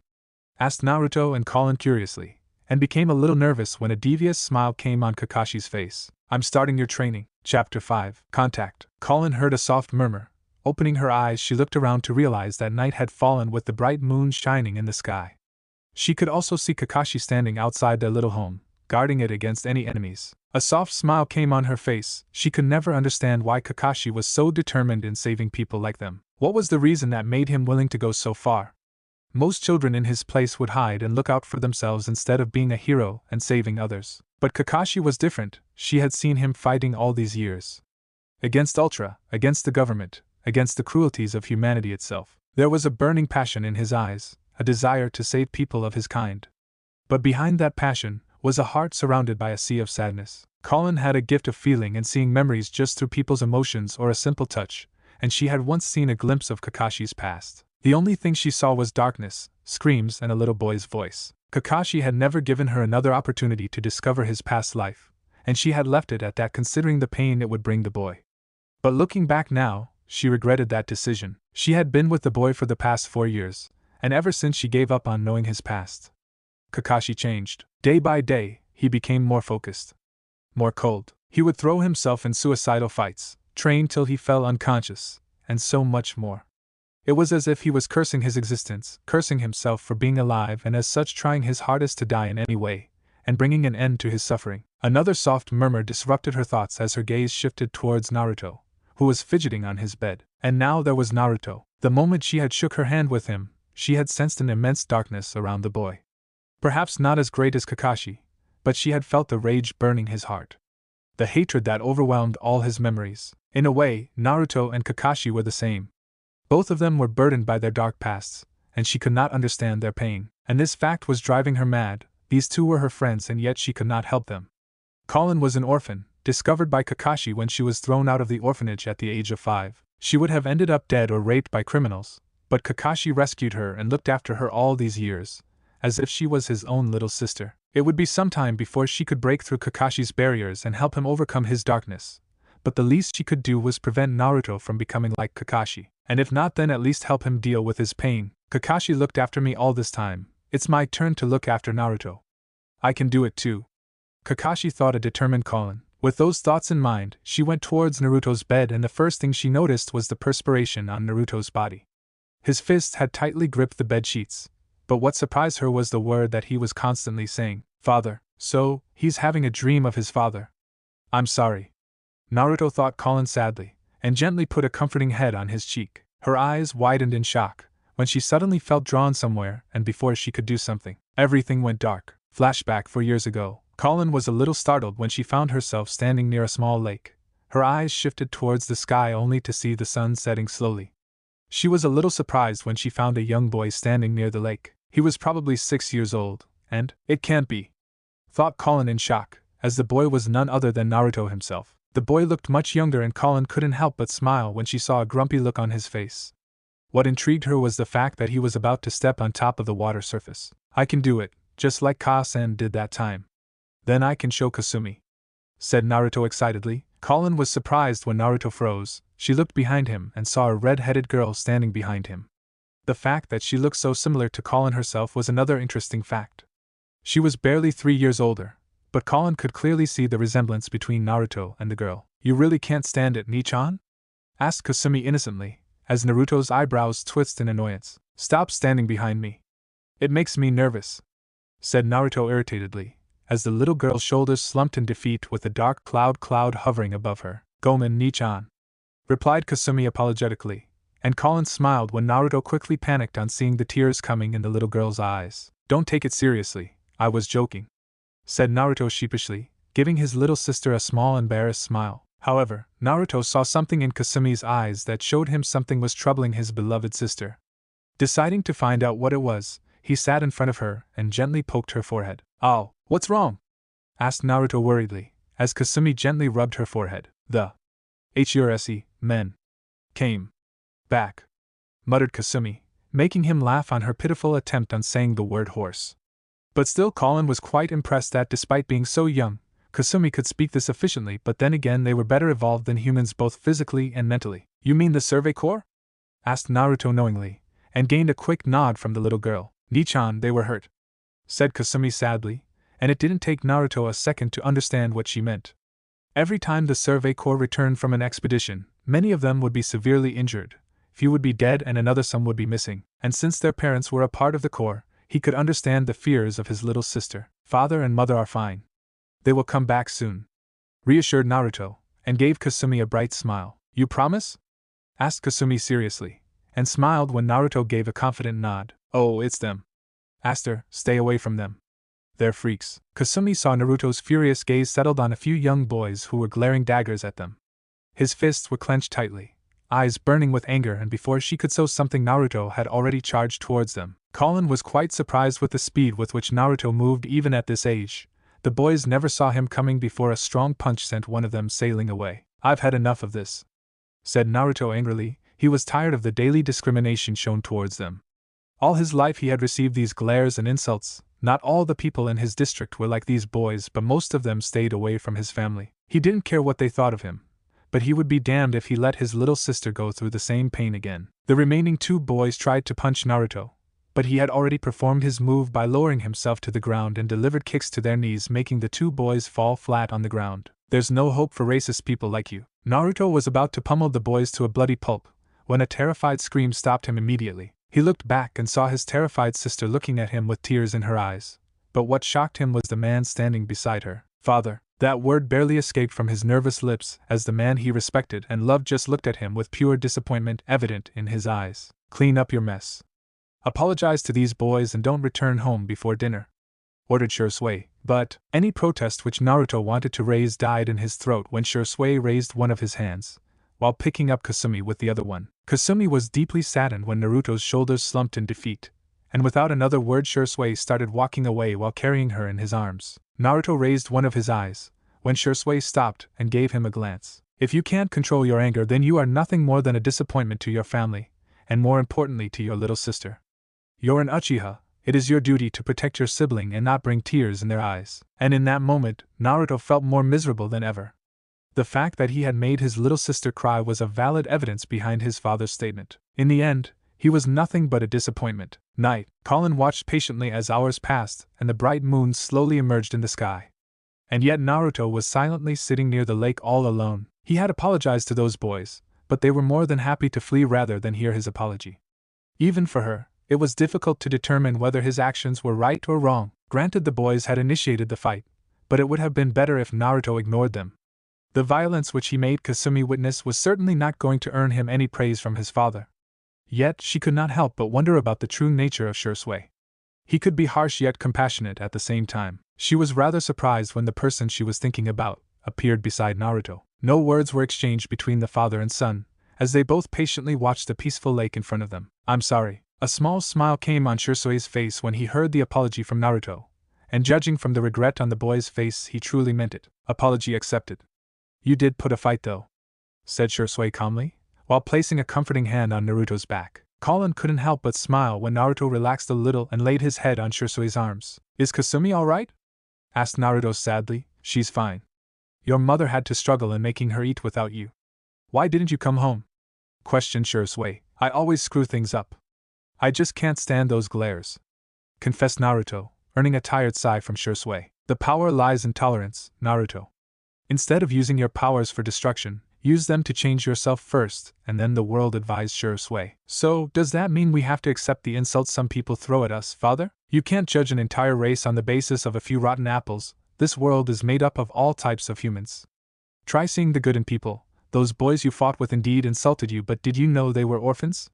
With no family to support them, they were only trying to adjust within the society in order to survive. There are certain rumors about our family, and the same rumors were passed on to those boys. They didn't say those words because they hated you, but because they wanted to survive. An eye for an eye will make the whole world blind," explained Shisui. The older Uchiha was pleased when the anger in Naruto's eyes vanished and was replaced by an emotion he was familiar with.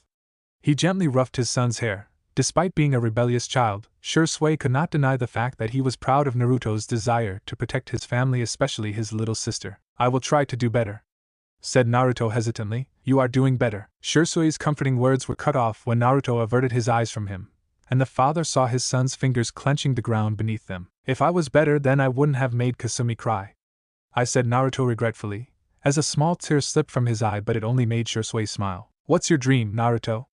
Asked a familiar voice. Both father and son turned around, only to find Kushina standing behind them with a sleeping Kasumi resting in her arms. She slowly came forward and was now sitting beside Naruto, whose eyes were only fixed on his only sibling. Kasumi is my only sister, and I will protect her no matter what. Kushina happily gave him a small kiss on his cheek, while Shursui could not help but be proud on hearing his son's dream. He looked in his wife's eyes and saw the same feeling. Hearing Naruto's words made them confident that if anything happened to them, their children would at least be each other's support. Yash, then we shall rid our world from the Titans and live happily forever, proclaimed Kushina enthusiastically. Maybe get a bigger house near a lake.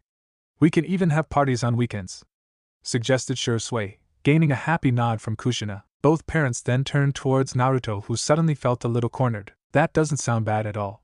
If the Titans are eliminated, then all of us can live happily and I can watch over Kasumi, said Naruto hesitantly, as he took his baby sister in his arms. Colin now knew why Naruto was attracted to her red hair, and looking at the love which he had for his sister made her smile. Colin!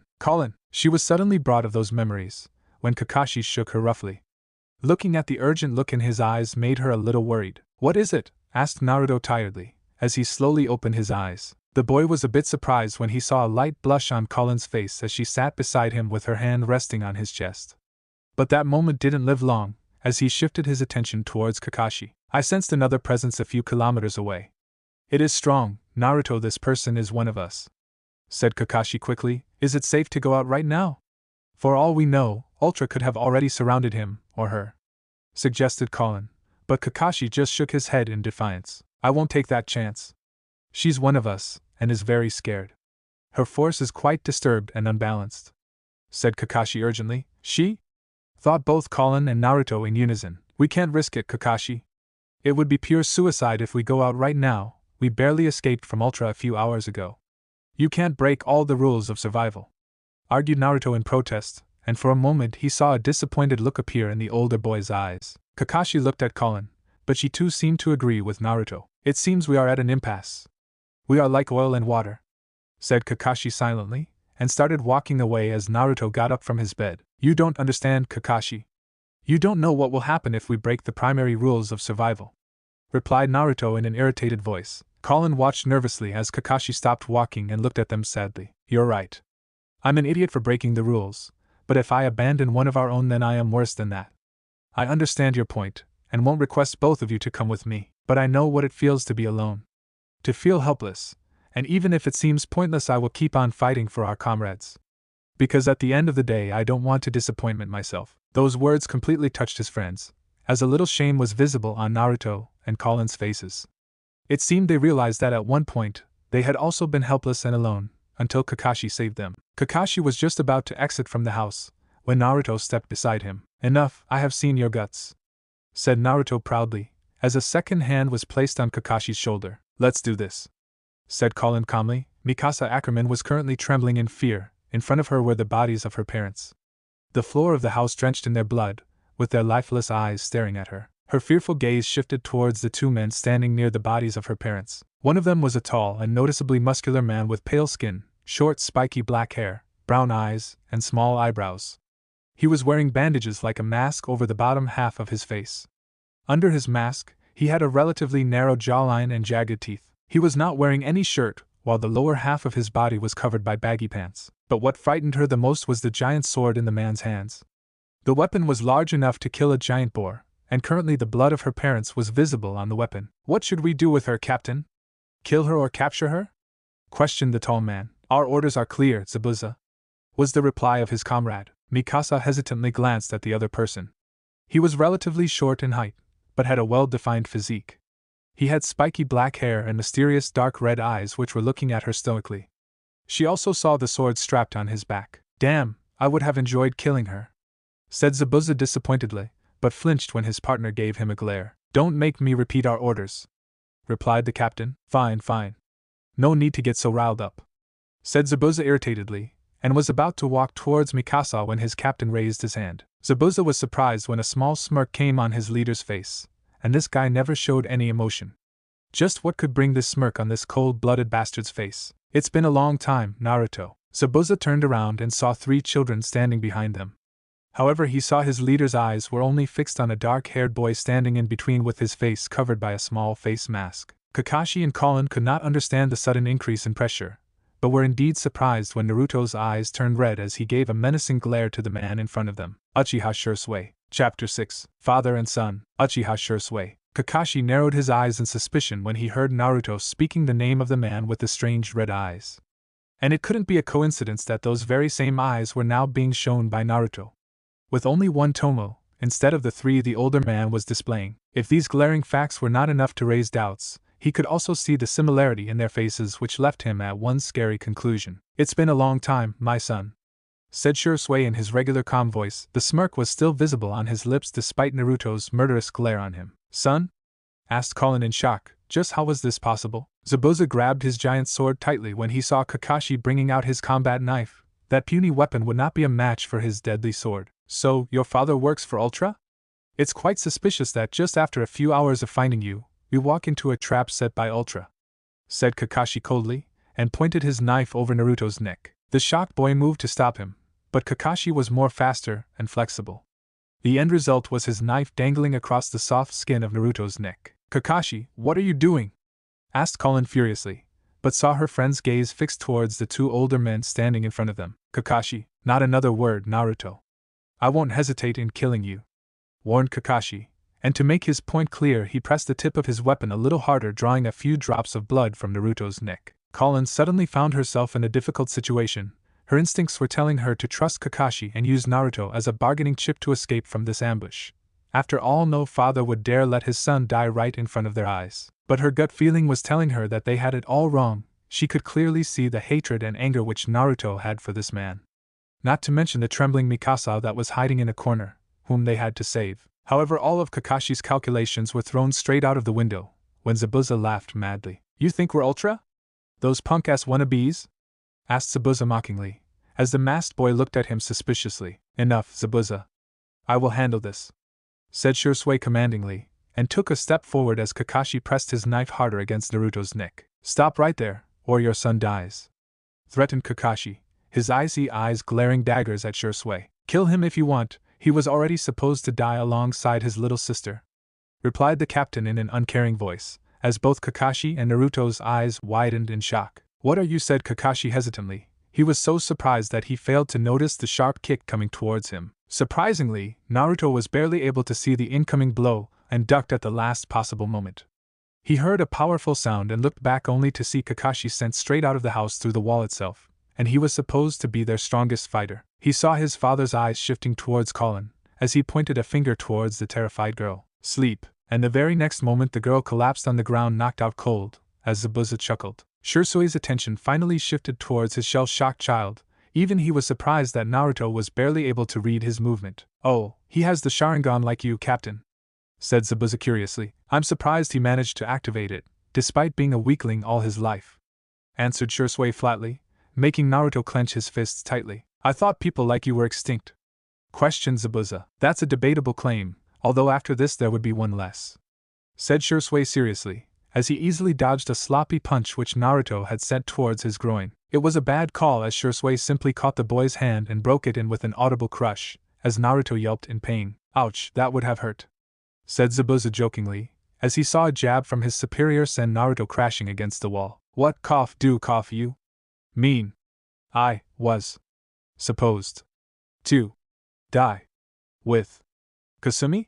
How can you say that? Asked Naruto angrily, but froze in fear when he saw a chilling gaze appearing in his father's eyes. Because I was the one who killed her. Shui never flinched when a horrified look appeared on his son's face. The boy's body started trembling. Even a few drops of tears arrived in his eyes, as he pointed a shaky finger towards the man he respected the most. The one who betrayed his family, and was now the murderer of his sister. You killed Kasumi? Asked Naruto in disbelief, gaining a nod from his father. That is accurate. Why? She was your daughter, you bastard, yelled Naruto furiously, a mad rage overwhelming all his senses. He couldn't think, he couldn't even breathe as he just discovered the murderer of his precious sister, and to crush his heart it was none other than his own father. With a new surge of adrenaline running across his body, he charged towards his father, quickly picking up Kakashi's idle knife that was lying on the ground. Zabuza was surprised when Shisui sent a punch towards Naruto's face, but the boy dodged the attack at the last moment and stabbed the knife straight into his father's heart. Naruto panted harshly, his murderous eyes hatefully looking at the man who had ruined his life. Just when he thought that he had made his father pay for his crimes, the man's body disappeared in a shower of petals. Your reflexes are getting better with your Sharingan. The boy immediately turned around only to see a harsh punch impacting with his face. The powerful impact was enough to break his jaw. Shisui followed the attack with a crushing kick being planted on his chest, cracking a few ribs. A punch, a kick, an uppercut. A terrified Mikasa watched in horror as the supposed father beat his son to a bloody pulp. There was no remorse, no mercy in the man's eyes as he broke multiple body parts of his offspring. The painful torture continued until Naruto's legs lost all strength and he collapsed on the floor. Naruto's face was swollen, his entire body was sporting bruises and blood was oozing like a river from his wounds. Even in that broken state, even as he felt the life leaving his body and the accumulated tears falling from his eyes, he spoke. "Why? Because you are an Uzumaki, and because I wanted to gain these eyes," said Shisui truthfully, as he even found it hard to believe that the boy was still conscious. He should be dead by now, but then again he was Kushina's son and had the tainted blood running through his veins. Meanwhile, Naruto was staring across the four-pronged shuriken shape that his father's regular Sharingan had developed into. His will to live had died when he heard the reason, but just before the end he needed to ask one more question. "Uzumaki? What do you mean?" asked Naruto painfully, as he coughed up more blood. He saw Zabuza appearing beside him, the giant sword of his being raised high in the air, so this was how he met his end. A sword being stabbed through his heart. "You're finished, boy," said Zabuza eagerly, and dropped his sword towards the boy's chest. Slam! The fierce swordsman was surprised when his captain stopped the blade from ending the already dying boy's life. What was up with the man? He was acting quite strange. "Stop it, Zabuza." "But our orders." Zabuza took a step back when he found himself staring into that cursed Mangekyo, and the next second he lowered his head as an obedient servant. "Don't interfere in my business," commanded Shisui coldly. "As you command, Captain," replied Zabuza in a monotonous voice. It was as if the man was suddenly a slave. "Cough, just get it over with." "Shisui, there is nothing left for me," said Naruto sadly, as the face of his mother and sister flashed before his eyes. "You won't get your death so easily," declared Shisui uncaringly. "I don't have anyone to protect, anything to fight for. I failed in protecting my family," said Naruto regretfully, as a devious smirk came on Shisui's face. "So, you would let your mother die too? And here I thought you loved her," replied Shisui mockingly, and saw the fighting spirit appearing in his son's eyes in a flash. "Where is she? What are you up to, Shisui? What are you?" asked Naruto tiredly, and became more angry when the man turned around and started walking away. "You seek answers, but you don't even know the question. Everything that has happened to you, to this world, is your fault. Blame your Uzumaki clan and humanity itself for your fate," said Shisui cryptically as Zabuza looked towards him. "They're here, Captain."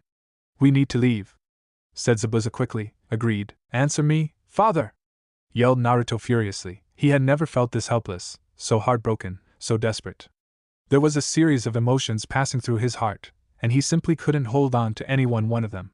And the only one who could answer him was simply not interested in him. And somewhere in his heart, it made him even more sad. "Captain, should I kill the girl inside along with your son's friends?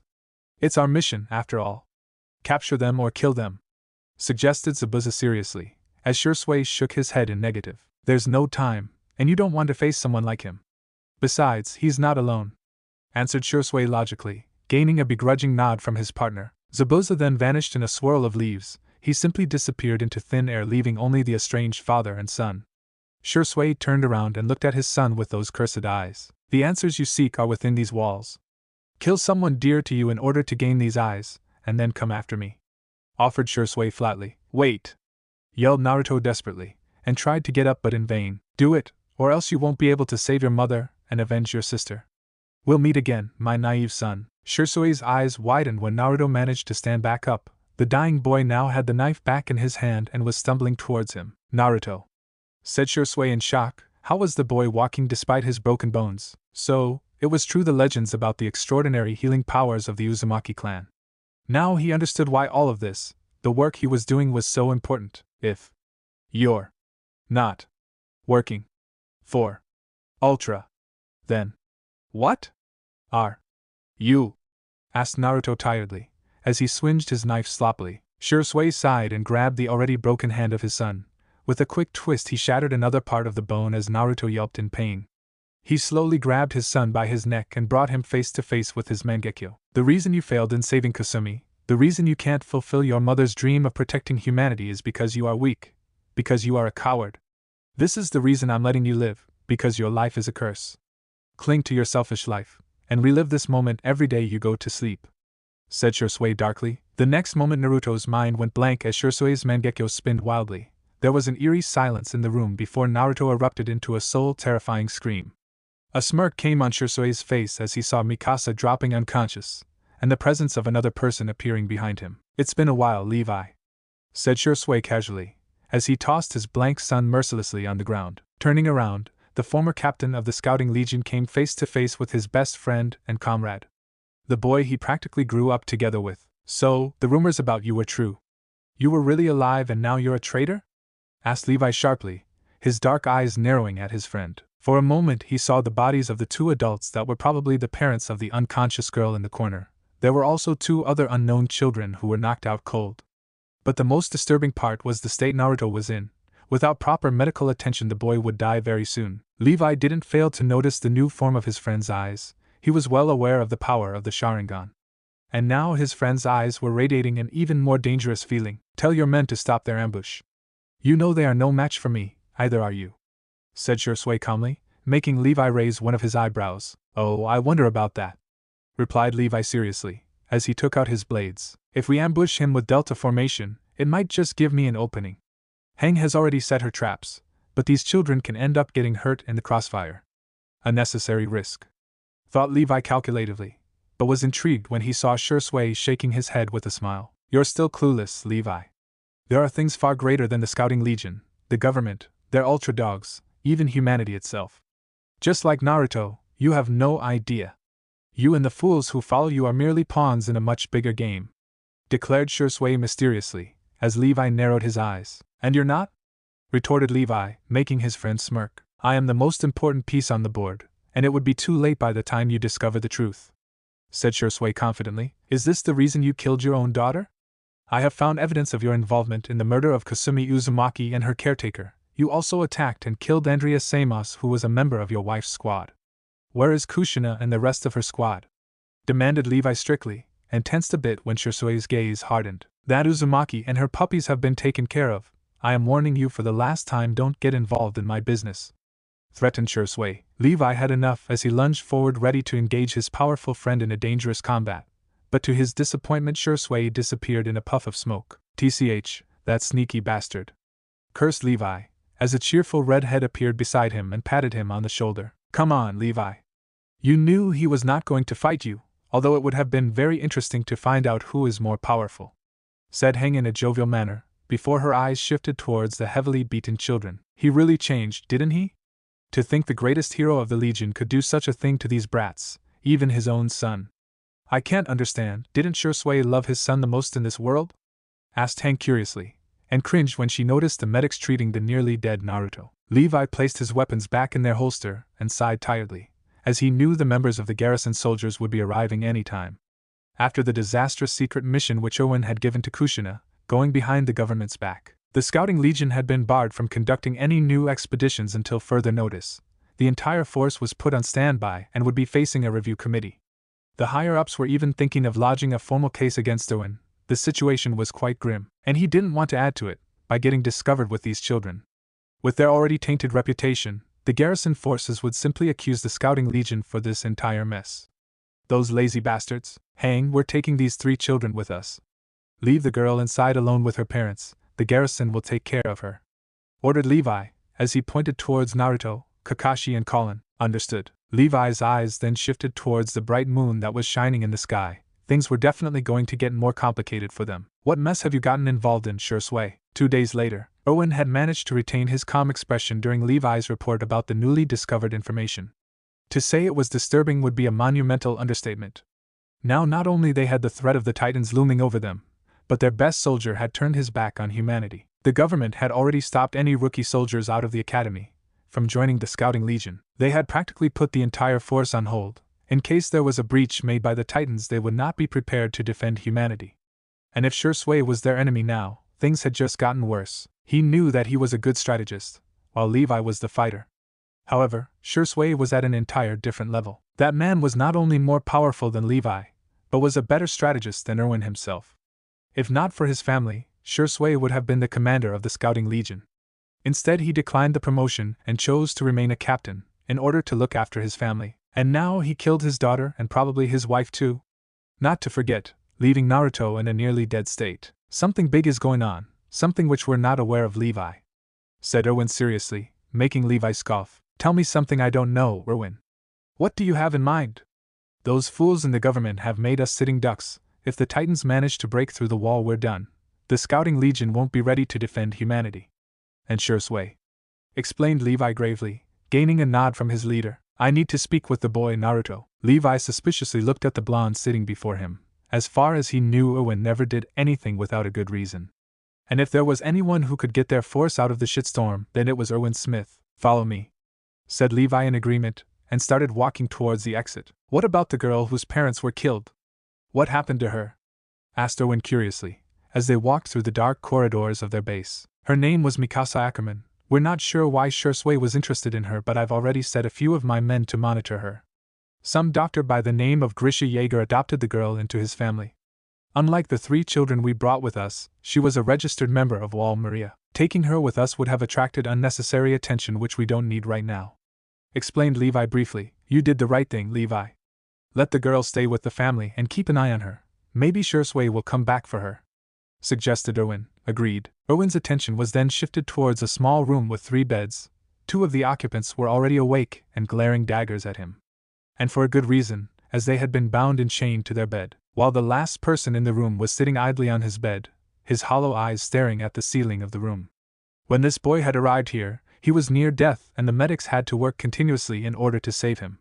To think, most of his injuries were healed by now, including the broken bones. He was definitely Kushina Uzumaki's son who had inherited her crazy regenerative powers. However, his eyes widened in shock when the boy looked towards him, and Erwin saw the same red eyes which Shui called the Sharingan. Yeah, he got that too, said Levi casually. So, this is another one of your bases?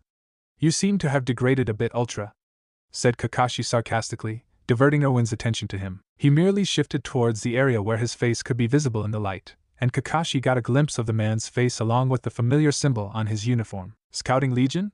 Asked Colin in relief. She was simply glad that these guys were not Ultra. What is your name?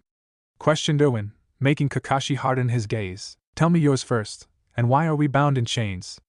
Demanded Kakashi, while Levi sighed on the brat's antics. If it was up to him, he would have smacked the cocky little shit.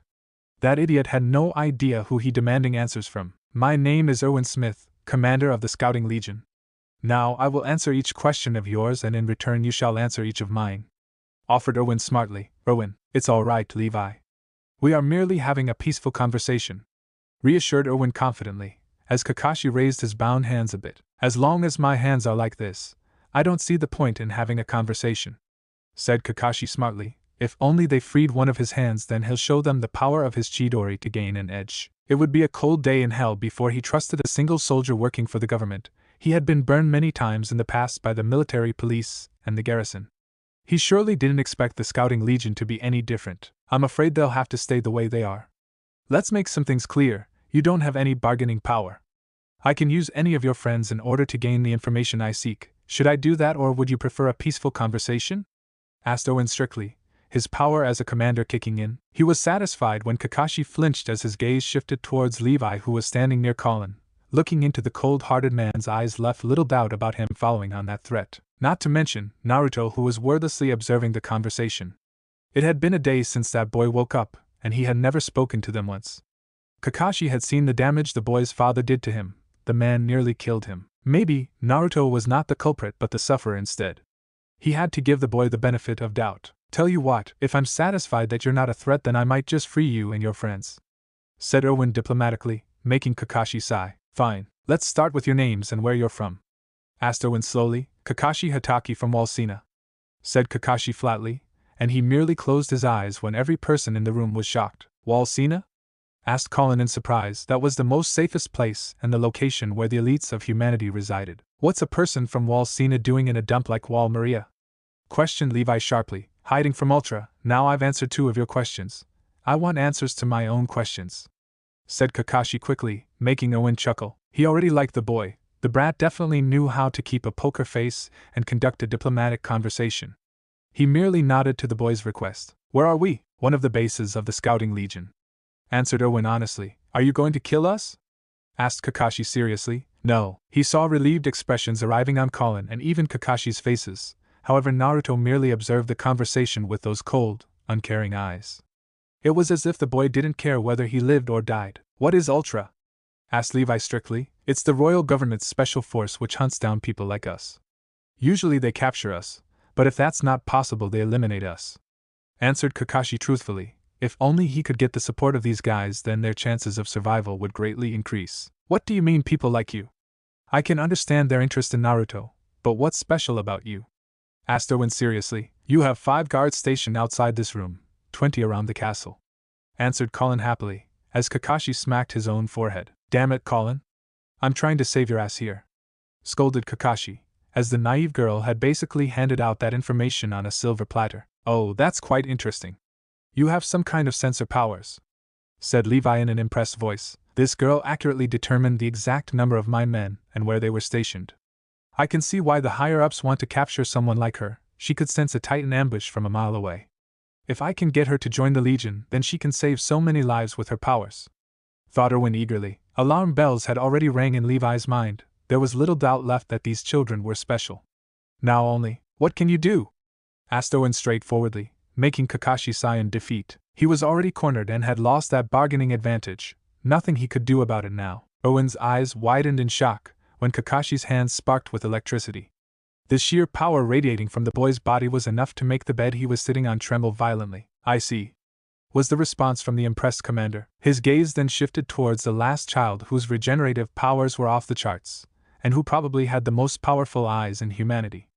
These eyes were the reason Levi was not always equal in strength to Shursui, despite his remarkable abilities. And now that Shursui was an enemy of humanity, there was only one way he could be stopped, and that was by his own son. I can let you guys go, you can take your chances against this Ultra. But sooner or later they'll get to you, suggested Erwin, as Kakashi narrowed his eyes suspiciously. You have something else in mind, don't you? Asked Kakashi knowingly. Hopefully it won't be too harmful for his friends. Or I can let you join the Scouting Legion. We can provide you food, shelter and protection from the government. No one is interested in knowing the men who serve under me, as our casualties are very high. In return, I only ask you to help in protecting humanity against Titans with your remarkable powers, offered Owen tactfully, as Kakashi chuckled. Dying at the hands of the Titans or by the hands of the government, a checkmate. You are a crafty person, Commander, complimented Kakashi, making Owen smile. So what shall it be? Asked Levi irritatedly. If it was up to him, the conversation would have gone in an entirely different way. Maybe that was why Erwin was the commander, and he obeyed his orders.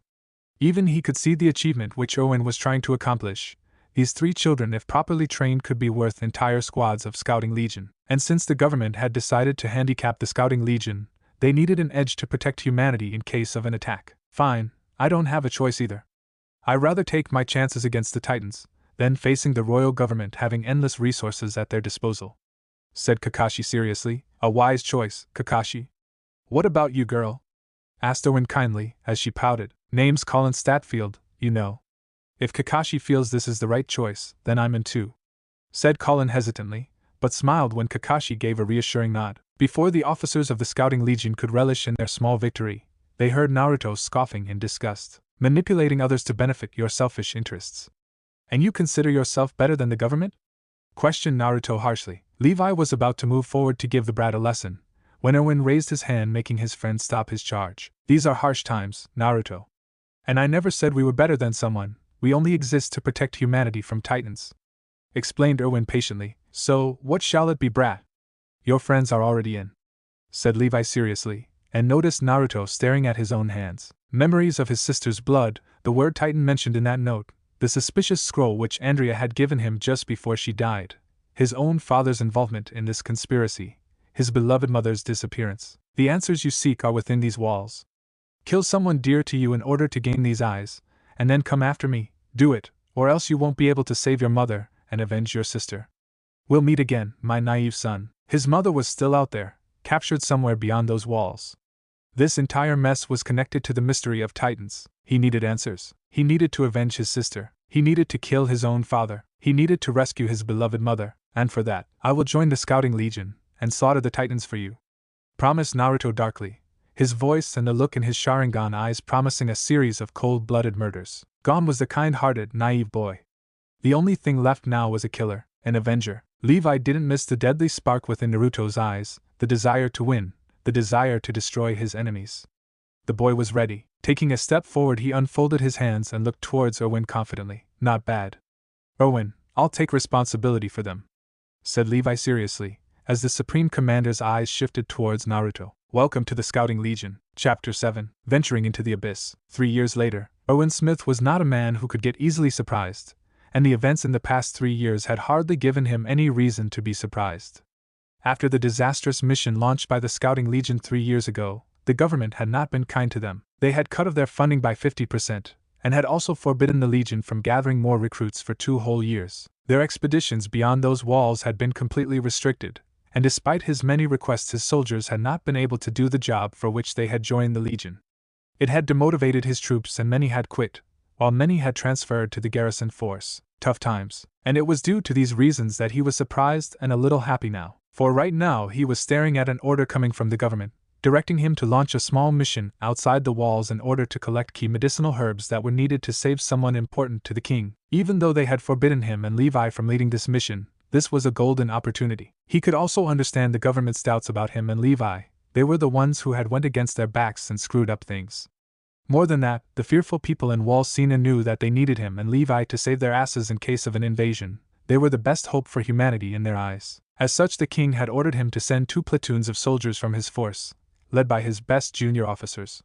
If only that pompous ass knew how much his advisors had damaged the Legion over these years. He barely had such skilled officers to spare, and now he wanted to send them to their deaths to save the life of an idiot royal advisor? What shall it be, Erwin? Asked Levi straightforwardly, as his leader sighed. This is an order from the top. We can't ignore it or risk putting the entire force at risk. At the same time, this is a golden opportunity for us, said Erwin confidently. Oh, so you'll simply send our men out there to die pointlessly without finding anything for our cause? Asked Levi sarcastically, as a smirk came on the blonde commander's face. I never said that, did I? TCH. Prepare 2 platoons, each consisting of 20 of our best men. Also bring our 2 new lieutenants, they will be the ones leading this mission, said Erwin seriously, making Levi arch one of his eyebrows in surprise. You think those little shits are ready? They might just get killed on their first expedition outside the walls. Training is different from real combat, advised Levi sagely, getting a nod from his leader. True, but those 3 have fought for their lives since day one. And there is no one else beside them whom I trust to accomplish this task. Levi, if we do this, the government might just remove the restrictions placed on us. Do you understand? Asked Erwin in a calculative tone. Understood. Lieutenant Kakashi Hataki will lead the first platoon. His sense of smell and tracking skills are extraordinary. His job will be to find those herbs located in Sector 11, and get his soldiers out of there as soon as the job's finished, said Erwin briefly, and pointed his fingers over the map where 2 red circles were made. Why do I feel the second red mark is more important? Asked Levi knowingly. While the first platoon does the task given to us by the government, the second platoon will venture into Sector 66, said Erwin slowly, and noticed Levi's eyes narrowing very dangerously. That area was infested with 3 to 6 meter class Titans. What are you planning to do? Questioned Levi cautiously. We are going to capture one of them. The ever-stoic Levi, who always had answers for any question or challenge thrown towards him, suddenly found himself going blank. There had been many attempts in the past to capture any type of Titan. Some had even succeeded, but those filthy beasts always broke through brute force and escaped. Not to mention the havoc they caused during those events. Erwin, I know, Levi. It's very risky, and this task might just be our last mission. But if we're successful in capturing one of them, then the people's confidence in us will be restored and the government won't have any choice but to reinstate us to our previous combat-ready status. At this rate, if we don't do something big like this, then I fear the Survey Corps our history, and with it the last hope for survival of mankind, explained Erwin flatly, as a TCH escaped from Levi's lips. Kakashi can do it. But do you think he's ready for something like this? Let alone lead an entire platoon? Asked Levi curiously, making Owen smile. Levi, you know him better than I do. You trained the boy, changed him from a brawler to what he is now.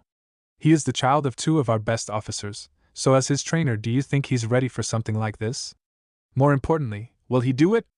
Asked Owen seriously. Hope is a powerful emotion, and one which he lives with every day. I can't say for sure that whether he will be successful or not, but he has learned everything I can teach him. If we achieve victory, then we can conduct more such expeditions, which is what he really wants. To find his beloved mother. Even after all these years he still believes she's alive. So yes, he will do anything for victory in this mission.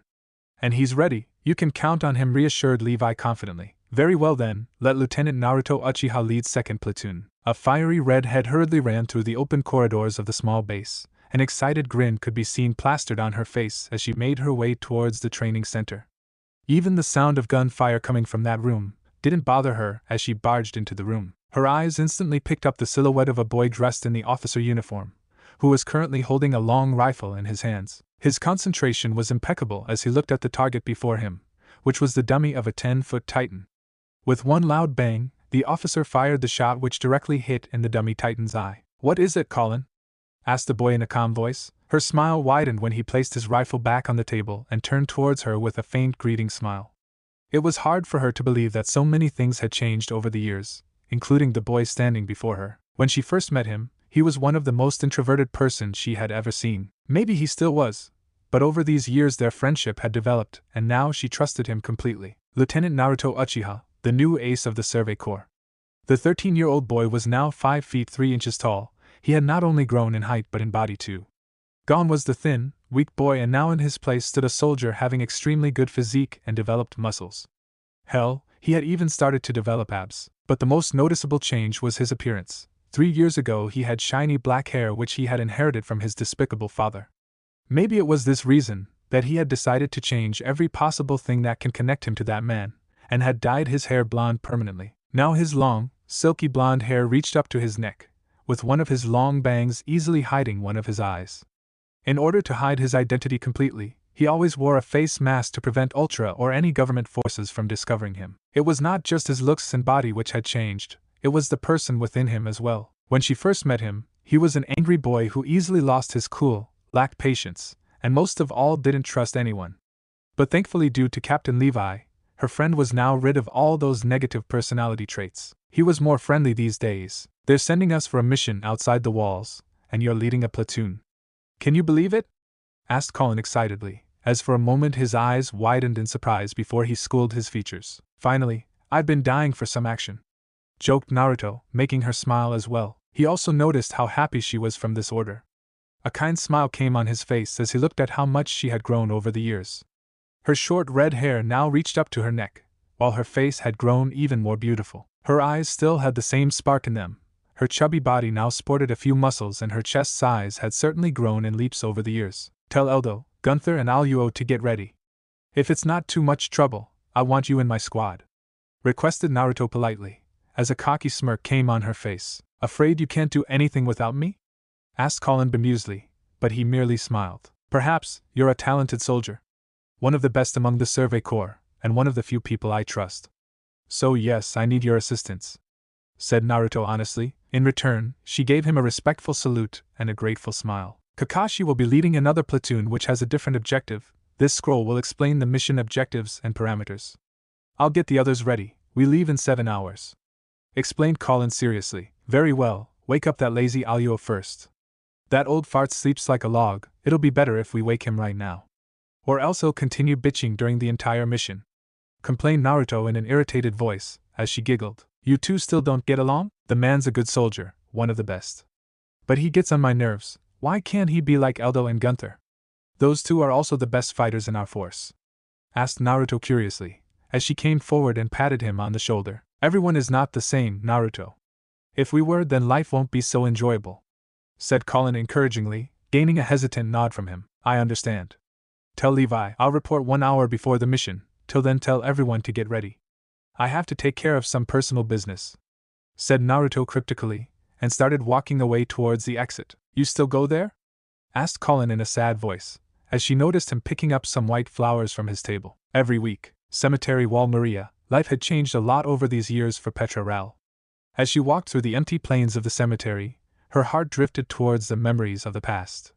The things she cherished so much, for which she would give anything to have them back. It had been years since she lost her best friend, the boy whom she grew up with. The fact that her friend and his little sister lost their lives due to some burglars who had broken into their homes to steal money was more heartbreaking. The police had concluded that it was a simple robbery gone wrong, and the thieves had murdered the two children in panic along with Kasumi's caretaker. If only Naruto had not gone after them, if only he had not been overwhelmed by his thirst for revenge. She had always imagined that they would stay together their entire lives, have each other's back. But that dream was violently shattered due to the untimely death of her friend, and deep down she knew it was due to the struggle which humanity faced while living like prisoners within these walls. Titans, those mindless beasts, were not just a curse on mankind, but were the ones due to whom her best friend was not together with her. If that was not enough, her best friend's mother Shorty died on an unauthorized mission outside the walls, and the government had punished the Survey Corps heavily. She had not forgotten her dream of joining the Survey Corps in order to rid humanity from the curse of Titans, and now that she had reached the correct age for enlistment, she had decided to visit this place for one last time. It was past midnight, and she wanted to bid one last farewell to Naruto and Kasumi, and had brought flowers to place on their graves. However, she was surprised when she saw a boy dressed in the uniform of Survey Corps kneeling beside Kushina's grave. His hands were also laid on Kasumi's grave that was placed right beside her mother. A few flowers were placed on Kasumi's grave, and she nearly freaked out when the officer turned around and came face to face with her. "Who are you?" asked Petra curiously. As far as she knew, nobody visited the graves of the Uzumaki family besides her and her father. She was intrigued when she saw the shocked expression appearing in the person's eyes. It was as if he had seen a ghost, which was quite funny since he himself was looking more as a ghost with his face mask. Meanwhile, Naruto could not believe what his eyes were showing him. Even after all these years, he could still recognize those eyes and that face anywhere. Petra, thought Naruto nostalgically. However, that happiness soon vanished when he remembered why he had abandoned her, and never tried to contact her once during the past 3 years. It was to protect her from Ultra and the government, to save her from being used as a bargaining chip against him. Despite all of that, words could not describe how grateful he was for getting a glimpse of her after all these years. She was after all one of the very few people whom he cared about the most, and would do anything to protect. She still had that innocent face of hers, and her beautiful ginger-colored hair reached up to her neck. Her amber-colored eyes still had the same warmth in them that he always loved. "You're staring," said Petra flatly, and it instantly snapped the boy out of his trance. He quickly took a step back, his hands unconsciously going to scratch the back of his head until he remembered that it was a habit of his past self, one which Petra would recognize instantly. Her suspicious glare did well in proving him right, as he quickly put the hand back in his pocket. "Sorry, I just got startled," said Naruto apologetically, which made her smile. "It's all right," replied Petra nonchalantly, which made him sigh in relief. He was surprised when she eagerly brought her hand forward while still giving him that heart-warming smile. "It's an honor to meet someone from the Survey Corps. I'm Petra Rao," introduced the girl excitedly. "You still love the Survey Corps team?" thought Naruto nostalgically, as he brought his own hand forward and shook it with hers. "Nice to meet you, Petra. I'm Lieutenant Uchiha," said Naruto cryptically, as she looked at him strangely. The previously tense Naruto was now relieved when she accepted his name, because their entire life Petra had known him by the name of Uzumaki Naruto. He never talked about his father or his surname, as such it was safe to use this name as a decoy in order to hide his identity. "You're already an officer? That's quite impressive," congratulated Petra happily, and he could easily see that he was now a star in her eyes. "It's nothing. Nonsense, the Survey Corps are the best soldiers of humanity. I'm surprised you are already in the military, and an officer no less. You're the same age as me." "I want to know, why did you join the Corps?" asked Petra curiously. In a way, this guy was an inspiration for her. If he could join the Corps and become an officer at this age, there must be something special about him. Something that made him cross all barriers and achieve his goals. "I want people to live in a free world. The ones whom I wanted to live with in such a world are long gone. So if I can give others such a future, then my life would have some meaning. And I can forgive myself for the mistakes I've made," said Naruto honestly, while Petra stared at him in wonder. "Did you know the Uzumaki family?" asked Petra flatly, and for a moment she saw regret visible in his eyes. "Not as much as I would have liked to know. I came here to pay respects to some of my fallen comrades and saw Kushina-san's grave. I respect her for what she did for humanity, and was simply paying my respects.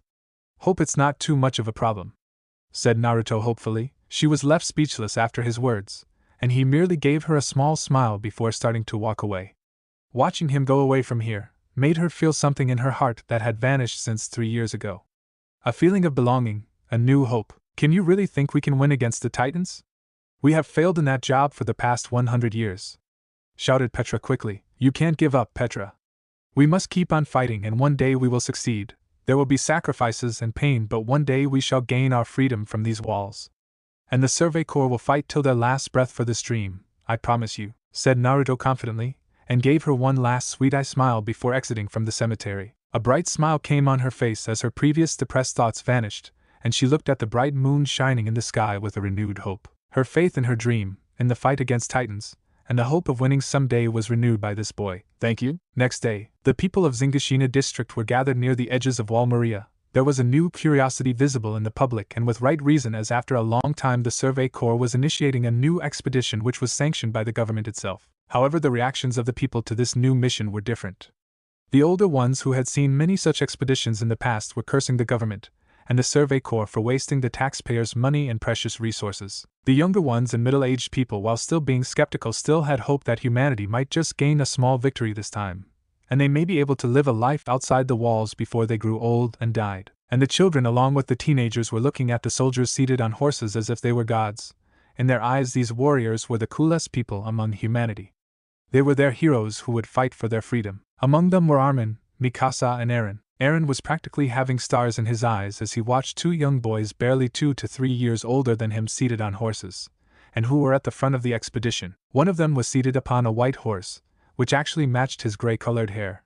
The boy's face was covered by a blue face mask, and along with the traditional 3D gear, he also had a sword strapped on his back. While the other boy was seated atop a dark black-colored horse, his long, silky blonde hair along with his black face mask had nearly covered one of his eyes and most of his face. There was a rifle strapped on his back, along with the traditional 3D gear hanging on his legs. Mikasa and Armin saw Eren nearly missing a heartbeat when the blonde boy looked at him. "Kick some Titan ass for us," said Eren excitedly, as Mikasa slapped him on the back. Armin just gave an embarrassed smile when he saw the Survey Corps officer looking at them in curiosity.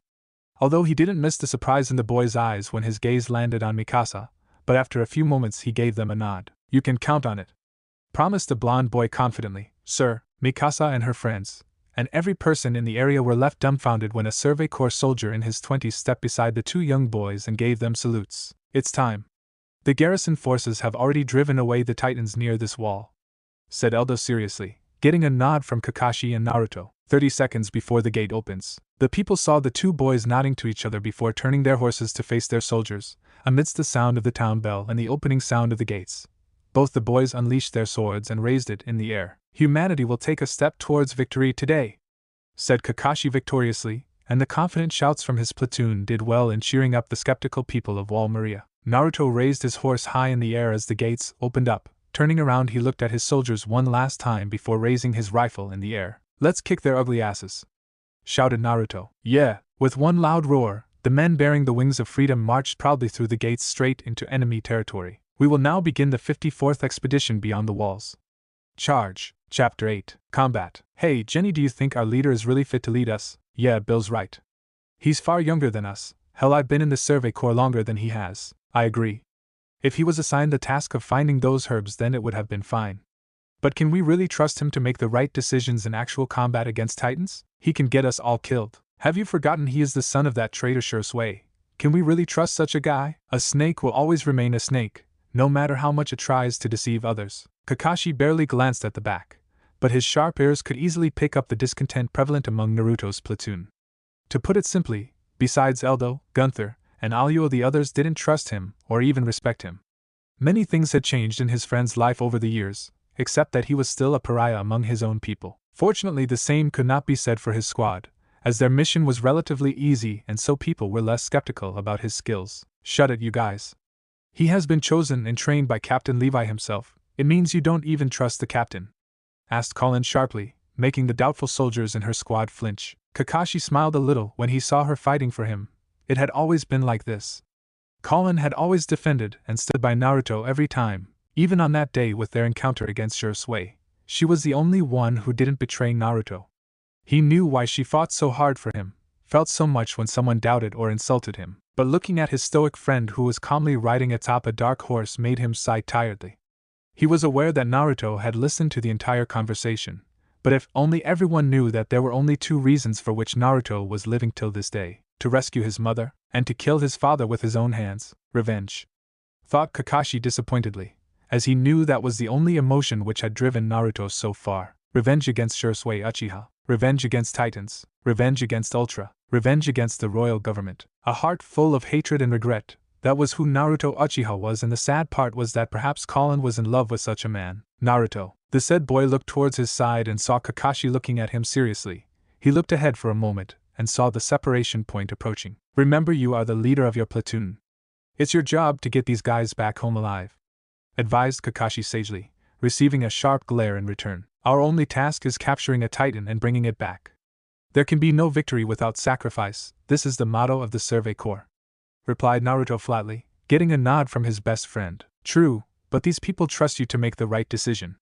They are your comrades. If not for anyone else, try to protect them for my sake, requested Kakashi politely, and saw Naruto's eyebrows twitching in annoyance. Kakashi couldn't help but feel proud when Naruto gave a hesitant nod. Despite his cold demeanor and uncaring attitude, his friend was really soft from the inside. And he would do anything for his friends, and Kakashi along with Colin were one of the lucky ones. Fine, if they promise to follow my orders, I promise to get them back home in one piece, said Naruto straightforwardly, and loud enough so that every member of the expedition heard his order. The soldiers who were doubting him actually gulped when they saw his cold eyes specifically directed towards them, as for all intents and purposes they very well knew he alone was enough to defeat them in combat. It was the reason why none of them could object his coronation as leader, as Naruto Uchiha was the second most strongest soldier in the entire force, being preceded by his teacher Levi, and despite his young age, he had inherited the best abilities from his parents. 500 meters before we go our separate ways. Everyone check your equipment one last time, on my count, commanded Naruto strictly, getting quick nods from his soldiers. One by one he received affirmative signals from his group that they were ready to go, and he looked towards his best friend for one last time. Good luck, Kakashi, said Naruto confidently. I'll see you guys on the other side, replied Kakashi calmly, receiving a thumbs up from the ever-cheerful Colin. No one gets left behind. We're all getting back home, said Colin happily, as Kakashi merely smiled while Naruto shook his head at the girl's ever-hopeful nature. Within moments the 40-strong force divided themselves into two parts, with each following behind their squad leader. 1 hour later, the soldiers of 2nd Platoon were very tense as they were now entering into the hot zone, the one which was infested with 3 to 6 meter class Titans. They had already started hearing the loud sounds of Titans walking, shouting or crashing against the dense forest of trees that was a few hundred meters away. While the trees would serve as a base for their 3D gears, they could also get trapped if the Titans overwhelmed them. Their attention was disrupted when Colin raised her hand, and they did well in slowing the movement of their horses. The girl was one of the best sensors in their force, and watching her quickly point her finger towards the right side was the only warning they got. The ground suddenly started shaking badly, and from amidst a shady area of the forest emerged a large Titan. Normally these monsters were a little slow, but this one was running as if it had its ass lit on fire, which only made them arrive at one scary conclusion. An aberrant, said Naruto seriously, his dark red-colored Sharingan appearing quickly. The said type of Titan usually was very unpredictable, and according to their records had displayed a minute sense of intelligence in the past. Its speed and strength were quite great as it was coming towards his platoon at an alarming pace. In the end their information about Titans were really outdated. Who knew what other types were waiting for them or converging on their location? Squad leader, it's getting closer, warned Eldo, tension clearly visible on the tall blonde guy's face. The nervous soldiers saw Naruto turning towards them with a very serious look in his eyes. It was time for actual combat against their arch-enemies after so many years of hiding behind those damned walls. Split yourselves into 4 groups, each of 5 soldiers. Gunther, I need your rifle, commanded Naruto flatly. Yes, he was actually impressed that there was no objection to his command. Maybe it had to do with the huge Titan coming towards them, or the murderous look in his Sharingan eyes that was challenging his soldiers to raise any objections, and risk getting killed. What's the plan, Naruto? Asked Colin worriedly, as Gunther gave his rifle to their leader. Her best friend didn't answer her question, and instead took out his own rifle. The others were also curious when they saw their leader holding 2 long guns and pointing it towards the Titan. Head for the trees when I fire the shots, take positions. Smith, Carl, you'll be shooting at the Titans with your rifles. Aim for their eyes, the rest of you keep those beasts engaged until I arrive, instructed Naruto briefly. Roger. They saw him pointing his fingers at the trigger as the aberrant Titan was now 50 meters and closing, and that was when they heard two loud shouts being fired, followed by the scream of the monster in front of them. Looking closely, the soldiers were stunned when they saw both eyes of the Titan getting hit with bullets. Naruto passed the rifle back to Gunther and placed his own on his back. "Get moving!" yelled Naruto, as Colin gave him a nod. "Squad 1 on me!" commanded Colin, and 4 other soldiers quickly followed her towards the north side of the forest. "Squad 2, follow me!" shouted Eldo quickly, and took his set of men towards the east side of the forest. "Squad 3, we need to move," instructed Gunther, and headed straight for the west section of the forest. "Squad 4, what are you waiting for?" asked Alyo irritatedly, and ran straight towards the south section of the forest. While approaching towards their targeted areas, their eyes unconsciously shifted towards their young leader who had stayed behind. By the time their eyes landed on him, he had already reached near the screaming aberrant Titan. Avoiding one of the kicks which the beast had launched towards him as an act of defense, Naruto jumped off his horse and fired the hooks of his 3D gear which connected with the large thighs of his target. Sailing as quickly as a bird, the blonde boy cut off the Achilles heels of the large Titan with his swords that were burning with a strange blue-colored energy. The result was the strong Titan collapsing on his knees, while Naruto had continued his sail and had reached behind the beast, just behind the monster's neck. Slash! A sharp sound echoed in the area as Naruto's shining sword was now stained with the blood of the aberrant Titan. The beast let out a mighty roar before dropping dead on the ground. It barely recognized who had hit him so fast. He noticed that his previously shining uniform was now completely ruined with the creature's blood, as an irritated snarl escaped from his lips. "Damn you, Levi!" With Squad 1, Mike Zacharias had been in the Survey Corps for years. He had seen many soldiers in his entire career.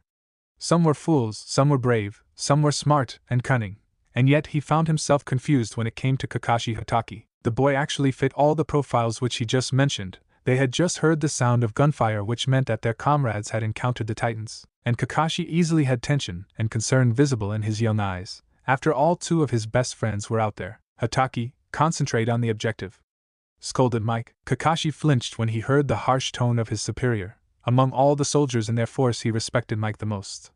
After all, the man was his trainer who had taught him everything starting from tracking, combat, sensing the enemy, strategy. Mike was his teacher and mentor, and was now sent on this mission to observe his performance by Owen. "Sorry, Mike. I just," said Kakashi hesitantly, as he continued gathering the herbs. "Have faith in your comrades, they can handle it." "Isn't that what I taught you?" asked Mike patiently, getting a nod from Kakashi. "It's not about having trust in my comrades. I know they can fight against Titans. It's about Naruto," said Kakashi worriedly, piquing his mentor's interest, as even after all these years, very few people knew much about Naruto Uchiha. "What about him? Is he not strong enough to kill Titans?" "No, he might just kill all of them in his anger." Mike was surprised with his student's answer, one that he could actually agree with. He had seen that boy a few times, and sensed an immense anger in his eyes and hatred burning in his heart. He could only hope that Naruto didn't go berserk, or Levi would be very disappointed, as that man had placed all of his faith in that boy, which itself was a big achievement for a pariah like Naruto. With Squad 2, Colin glanced around nervously as she spotted several Titans surrounding their platoon. While the high trees did provide cover from the puny 3 to 6 meter class, they had also trapped them in the forests. It was a good thing that Naruto took out that giant aberrant type, or they might have ended up in quite a trouble. But watching her friend calmly observing the growling creatures beneath him made her frown. "Naruto, we can't just sit here all day. More Titans will be arriving at this location," advised Colin. "She's right, Naruto. We have to make a move," said Eldo in agreement. "Oh brat, did you lose your mind after killing that Titan back there?" asked Alyo sarcastically, as Gunther saw their blonde leader pointing his finger towards a Titan. It was a typical 4-meter-tall Titan, with dark hair and an ugly face.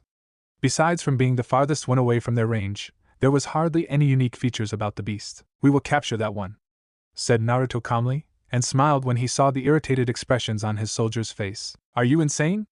yelled Alyo angrily, and slammed his hand against the bark of his tree. "Naruto, that Titan is far out of our range.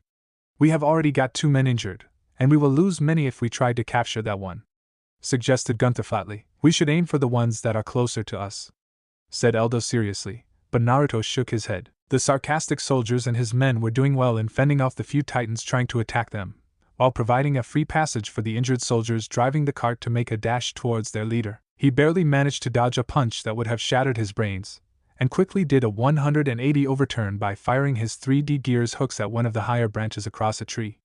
Looking back, he saw that his assailant was none other than his target, and it was apparently quite skilled in making high jumps. Use that power only when you're sure you have the target in your range. Naruto still remembered Levi's clear order before he embarked for this mission. It was the reason why he was chosen to lead this mission. It was this reason that he was considered one of the best soldiers in the history of the Survey Corps. He quickly took out a set of knives from his pocket and threw them towards the Titan, and the beast unconsciously blocked it with his hand as it tried to get back up on its feet.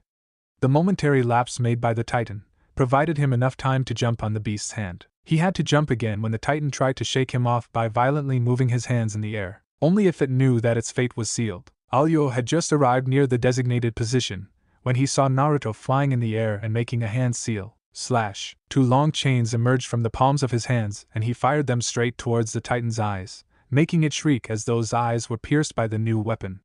What happened next completely shocked the members of Squad 4. In a high-speed movement, Naruto used his 3D gear to move quickly around the blind Titan. As he moved from side to side, from up to down, he continued firing more and more chains from different parts of his body which started binding the once mighty beast of nature. It can't be this power, said Alyo in disbelief, as there was only one person in the history of humanity who had this power. He really is her son, commented another soldier, as they saw the now completely binded Titan being forced to fall towards the ground with Naruto standing on top of its head. The boy had severed of the target's hands along with the ears. Watching him make the Titan crash badly on the ground was a miracle. Alyo was brought out of his stupor when Naruto shot one of his knives near the stunned soldier's feet. His eyes had a strange sense of urgency, as the momentarily stunned Titan was struggling to break free. "Help me load this bastard up. We move in 5," barked Naruto loudly. With the others, Colin had been anxiously waiting with the others. Their plan had worked flawlessly, and the Titans had actually fallen to their diversion. Her comrades had inflicted heavy damage over the enemy, and had somehow managed to retreat away from the dense forests without a single casualty. Some had sustained minor injuries, but no one was critically wounded. "Keep running and don't look back. I'll be right back." These were her best friend and leader's last words before he embarked on his suicide mission. Only God knew what was going through that crazy bastard's mind when he made this plan. "It's them. Holy shit, is that a Titan? Those bastards did it. They fucking did it." Her eyes widened to the size of dinner plates when she saw Alyo's squad approaching towards them, and in their cart was a Titan bound in chains. For a moment, she was left speechless until, "Where's Naruto?" asked Colin nervously, and noticed the grim expression on Eldo and Gunther's faces. They knew something, which she didn't. She immediately brought their fleeing convoy to a halt, as the horses made a loud noise. Her heartbeat stopped when she heard a gunshot being fired from the forest, and since every one of them was alive. "No, no, no," said Colin desperately, as tears started arriving in her eyes. She quickly tried to turn her horse around to go back, when Eldo and Gunther grabbed her by the arms and yanked her forward. "We need to leave right now," yelled a nervous Alyo, as he and his squad arrived beside the others. "Where's the lieutenant?" "Our leader chose to stay behind and buy us some time," said Alyo sadly, showing respect to the boy for the first time. "Let me go, Gunther. We can't leave him behind," screamed Colin furiously, and was mortified when the others had dejected looks on their faces. The screams of Titans still echoed through the forest, along with the sound of gunshots. However, all of them knew it was only a matter of time before their leader was overrun, and then they would be next. As no Titan worth its salt would miss having a chance at eating such a large group of humans, he said the mission comes first, victory at any costs, said Gunther painfully, as he tightened his grip around her arms. Naruto knew from the beginning that someone had to stay behind to keep the Titans occupied. "This Titan here can tell us a lot of things if we can get it to hang." Our leader knew it, and understood how important it is for humanity. "Try to understand, Colin," begged Eldo, and directed the platoon to start their retreat towards the walls. A few other soldiers had to hold Colin down when she saw Naruto's Survey Corps green-colored outfit in Alyo's hands. "If they promise to follow my orders, I'll get them back home alive." Tears freely fell from her eyes as she remembered the promise which Naruto had made to his best friend, Kakashi. He had not only completed his mission successfully, but also prevented any of his soldiers from dying. The pain, the desperation that she was feeling in her heart finally took a toll when she saw herself getting further and further away from the forest. Naruto, Chapter 9, Why We Fight. It had been exactly 12 hours since the Survey Corps launched their latest expedition beyond the walls. From the beginning, the people of Wall Maria could feel that there was something different this time.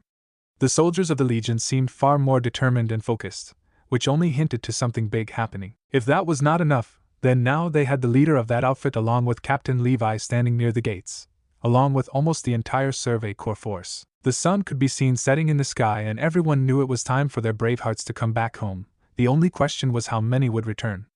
And in what shape? It was never about whether the Corps were successful in their mission or not, because the rational civilians knew from the start that this time too they would achieve only failure. But a handful few, the ones who believed in their heroes with everything they had still hoped for success. And among them was Eren Yeager. Mikasa and Armin also accompanied their best friend to the gates. It was still hard for them to believe that Eren was so infatuated with the Survey Corps. Even among the sea of sarcastic people, he was the one whose eyes were displaying the most hope. You can count on it. Mikasa Ackerman didn't know why, but she felt that she had seen that boy before. The one who was an officer in the Survey Corps, and the one who had become Eren's most favorite hero. You just wait, Mikasa. The Survey Corps would kick the Titan's ass this time, said Eren confidently, making her sigh tiredly. Eren, what makes you say that? Asked Armin curiously, with an amused smile on his face. He promised that officer will kill the Titans for us, said Eren with utmost faith, as Mikasa looked him in the eye. That boy is older than us by merely 2 to 3 years. The Titans are far more stronger and bigger. He's just one soldier, Eren, chided Mikasa, which only made him pout like a little kid. Shut up, Mikasa. Petra had also arrived near the gates with her father, and could smile fondly as she saw the 3 children bantering amongst each other. The one naive fool was arguing with his other 2 rational friends, and in a way it reminded her of her own past, the one in which she was the fool, and he. Petra, don't be so upset. Look, the gates are opening, said Martin Rao hopefully. Her attention was instantly shifted towards the giant concrete structure that had defended her kind from total annihilation. The gates had barely opened, and in rushed a series of horses, with smiling Survey Corps members. She had been there when the expedition was launched, and knew that the Corps was being led by the 2 junior officers.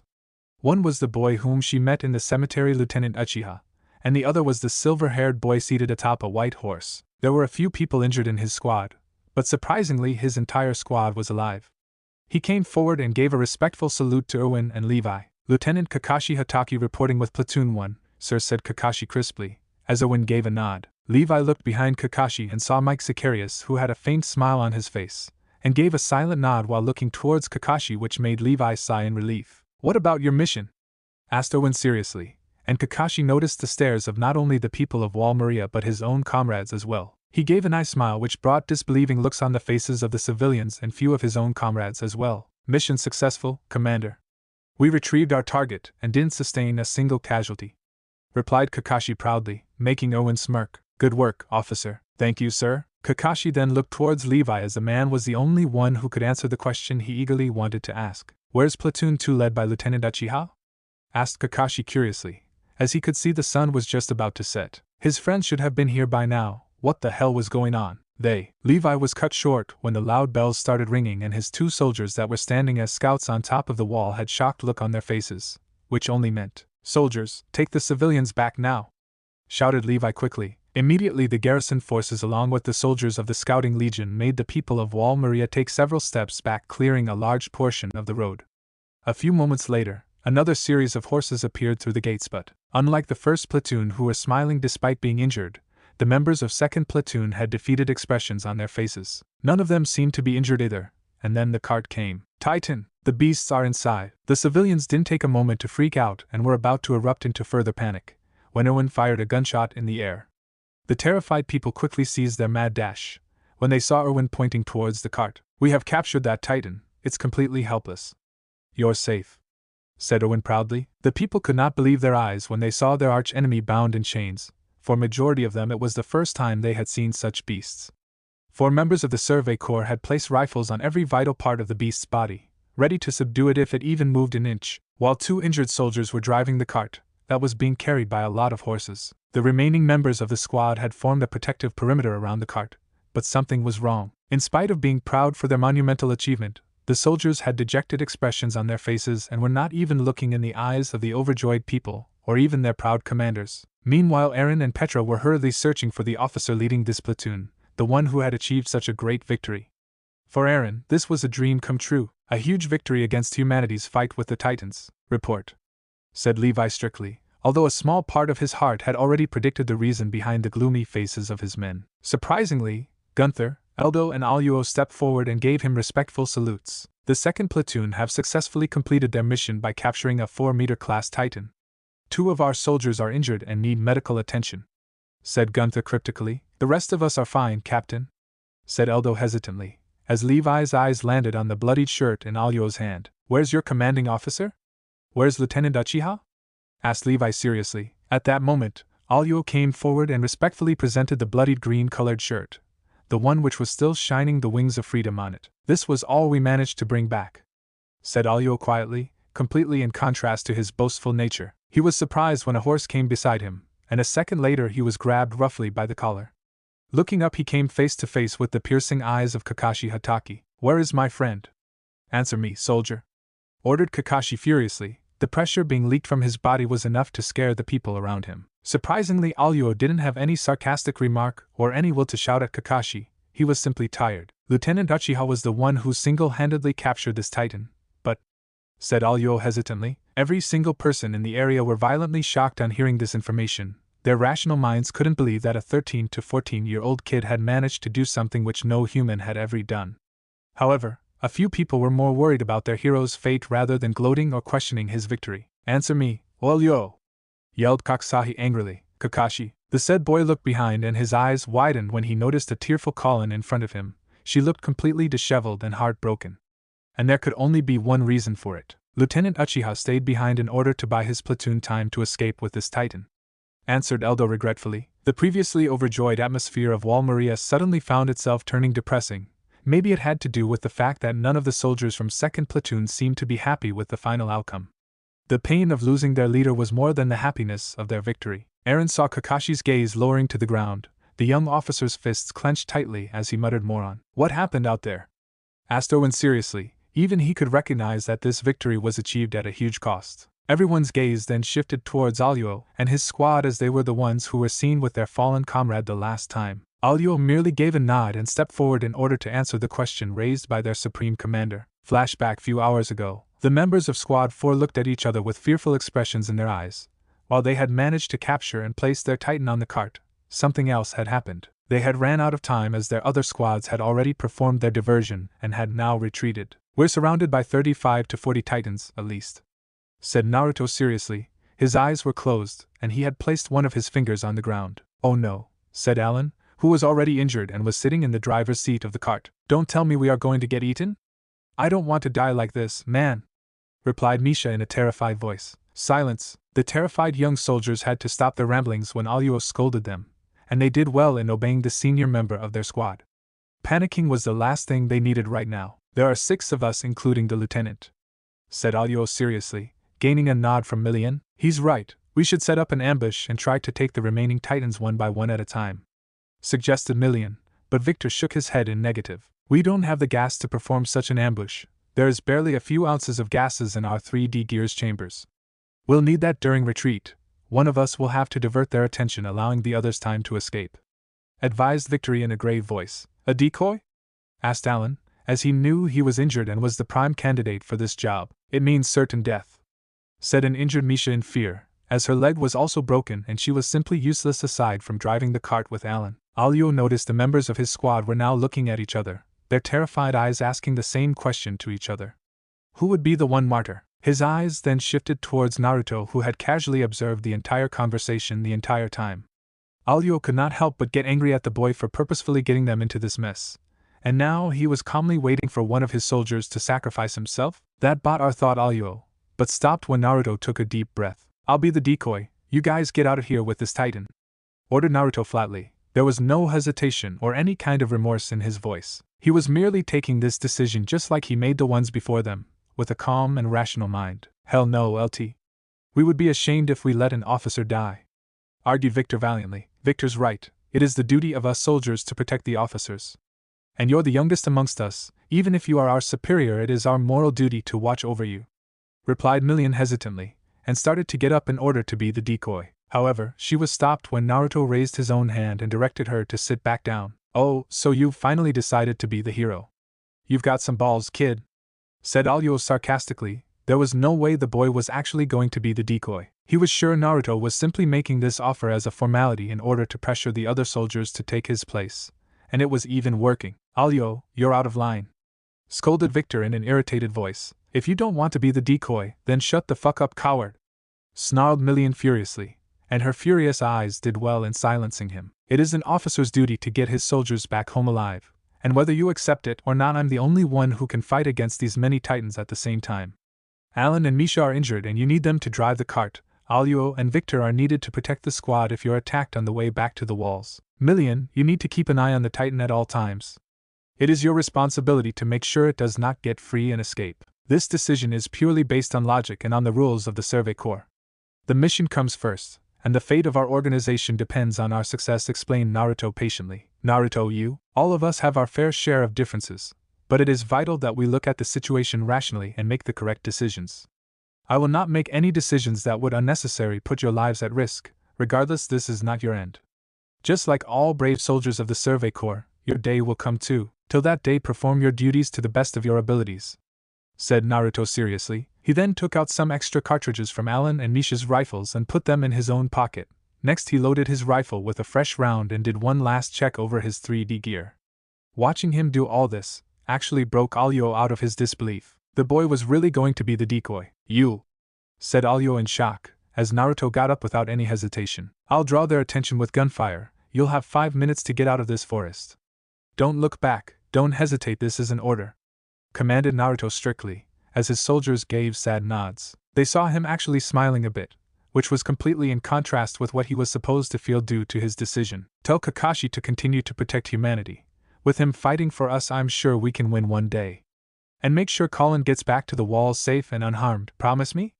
asked Naruto hesitantly, and handed over his bloodied shirt to Aluo. "What is this?" asked Aluo curiously. "Show this to Colin and tell her I died, or else she'll come back here and get killed too.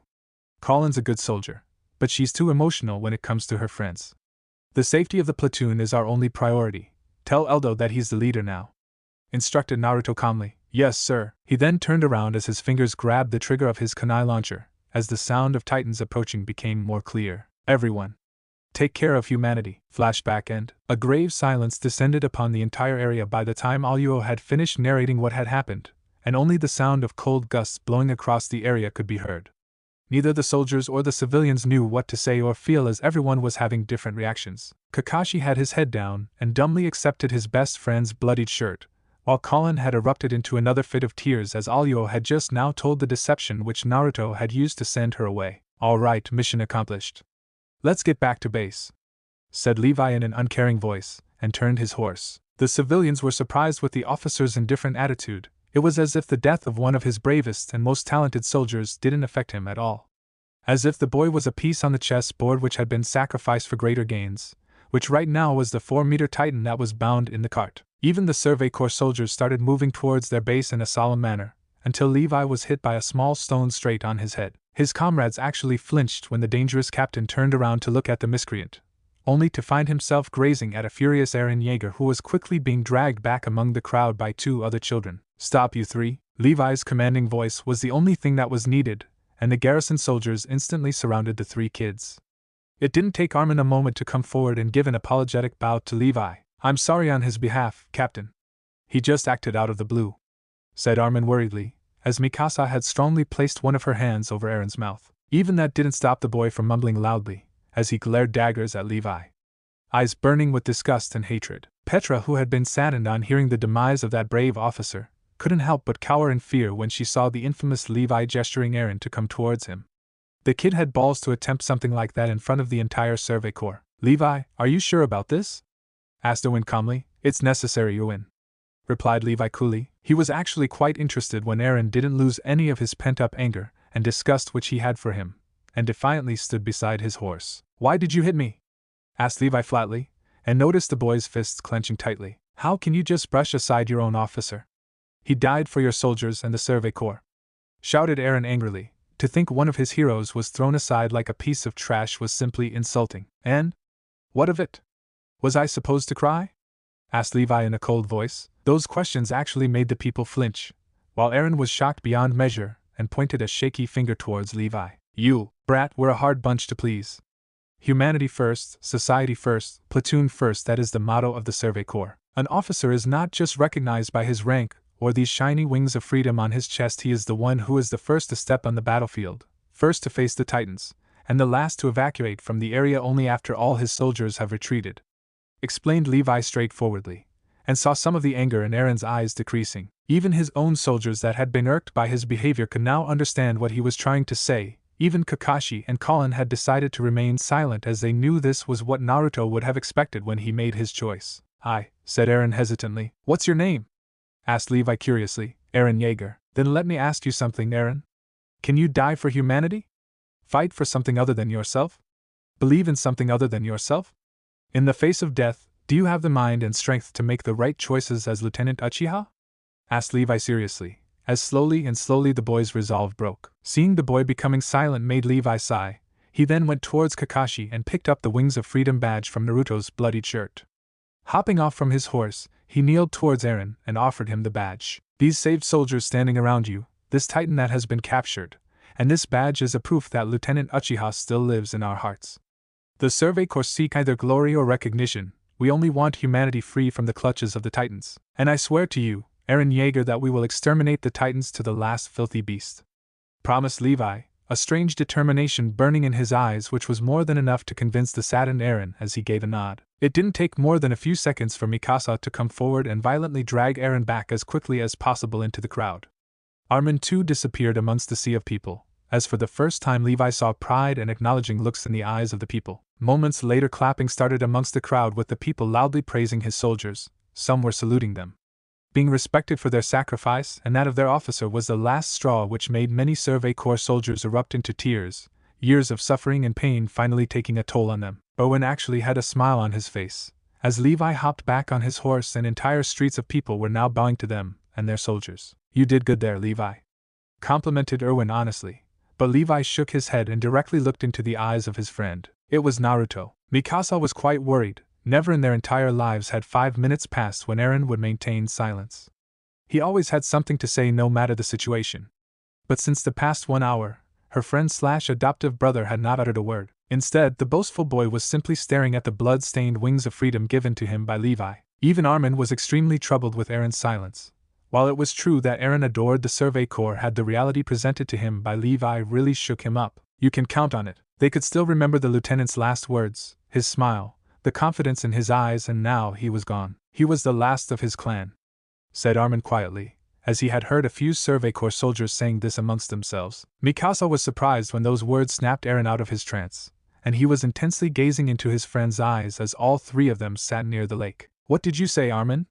asked Eren sadly, as even Mikasa was interested in what their friend had to say. "I heard the soldiers of the lieutenant's platoon saying that he was the last of his clan. From what I heard, his parents were also officers in the Survey Corps who died in the line of duty. Uchiha was the last surviving member of his clan," explained Armin hesitantly, as Eren's grip on the badge tightened. "It's all because of them," said Eren angrily, hatred evident in his eyes. "Eren," said Mikasa in a concerned voice, as she saw him glaring murderously at the walls. "They take our freedom, they take our heroes, they take everything from us." "Mikasa, Armin, I want to stop the Titans."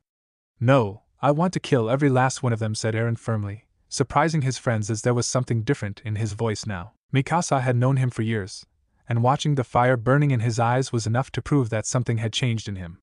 That something dangerous was born in his heart. "Eren, what are you planning to do?" asked Armin curiously, although he had a bad feeling about it. "I will join the Survey Corps." Martin Rao had never been more proud of his daughter in his entire life than he was now. Watching her pack her belongings made him happy and sad at the same time. Happy that he was the father of such a brave daughter, who wanted to free humanity from its captivity, and was willing to follow her lifelong dream of joining the Survey Corps. Petra had lost faith in many things when Naruto died, but now with Lieutenant Uchiha's heroic sacrifice her desire to fight had been reignited. It was ironic how each death changes a person in different ways, and he was sad that he would not get to see his daughter for a long time. "Petra, have you made your final decision?" asked Martin patiently, as she gave a confident nod. "The lieutenant told me that we can win against the Titans. We need to have faith and the strength to do it. He proved his words through his actions. Today we have captured a Titan." "Can you believe it?" asked Petra proudly, although there was a twinge of sadness in her voice for the martyred soldier. "It's a great achievement for humanity, and I won't stop you from pursuing your dream. It's just," said Martin hesitantly, and averted his gaze away from his daughter. She smiled and went forward to grab her father's hand and give it a reassuring squeeze, while flashing one of her brightest smiles to him, which made him smile in return. "One day, father. One day I will take you outside the walls," promised Petra, bringing a small tear in the proud father's eyes. "I'll wait for that day, my child." The rays of the setting sun were faintly receding from the dense forests of Titan territory, as there were signs of a gruesome battle being fought. Many areas of the forests were burning, several trees had been uprooted, the lush green grass had turned dark red with the blood of the numerous titans killed. Smoke was spreading in a wide area and it was directly originating from the bodies of the slayed titans. Amidst all this carnage, a tired boy was currently taking shelter behind a large tree branch. His shirt had been completely ripped off, one of his shoulders was broken, and there was a large slash across his chest from where blooding was flowing at an alarming pace. He could already feel his vision darkening as the last ounces of energy were leaving his weakened body. His 3D gear had ran out of gas an hour ago, and he was currently loading the last round left with him in the rifle. If not for anything, Naruto was proud of the fact that he had kept the titans engaged in a gruesome guerrilla warfare, allowing his platoon more than enough time to escape. By now they must have reached within the walls, allowing humanity to take a huge step forward in their war against titans. He didn't regret his choice for a second. There was no family left for him back home. Nobody to mourn him if he died. He had not chose to stay behind simply to save the distrustful soldiers of his platoon, but because he made a promise to Kakashi, and because he wanted to protect Colin. His only regret would be not able to save his mother and kill his father, but he knew deep down this was the right choice, that this was the choice his mother would have made in the same situation. Looking back now, he could finally understand why his mother believed so much in the Survey Corps and their war against the Titans, and by giving humanity an edge against Titans he had made his mother proud. He could faintly hear the voices of the Titans in the forest, somewhere near him waiting to eat his flesh at the first opportunity. Now the only question left for him was to choose the manner of his death, whether to kill himself with this last bullet and avoid the painful death in front of him, or take the other valiant way. "This is for you, mother," said Naruto bravely, as he picked up his rifle and got back up on his feet. Turning around and breaking his cover, he glared at the 9 titans that had spotted him and were now running towards him. Holding his rifle, he raised it in the air, but instead of shooting himself, he aimed the gun towards his enemy. With a monstrous battle cry equal in power to a titan's roar, he fired the shot, hitting the nearest titan straight in the eye, making it scream. Since his battle blades were long finished, he took out a bayonet from his pocket and affixed it on his rifle. Hopping off his tree branch, he jumped on the nearest titan and quickly ran towards its back.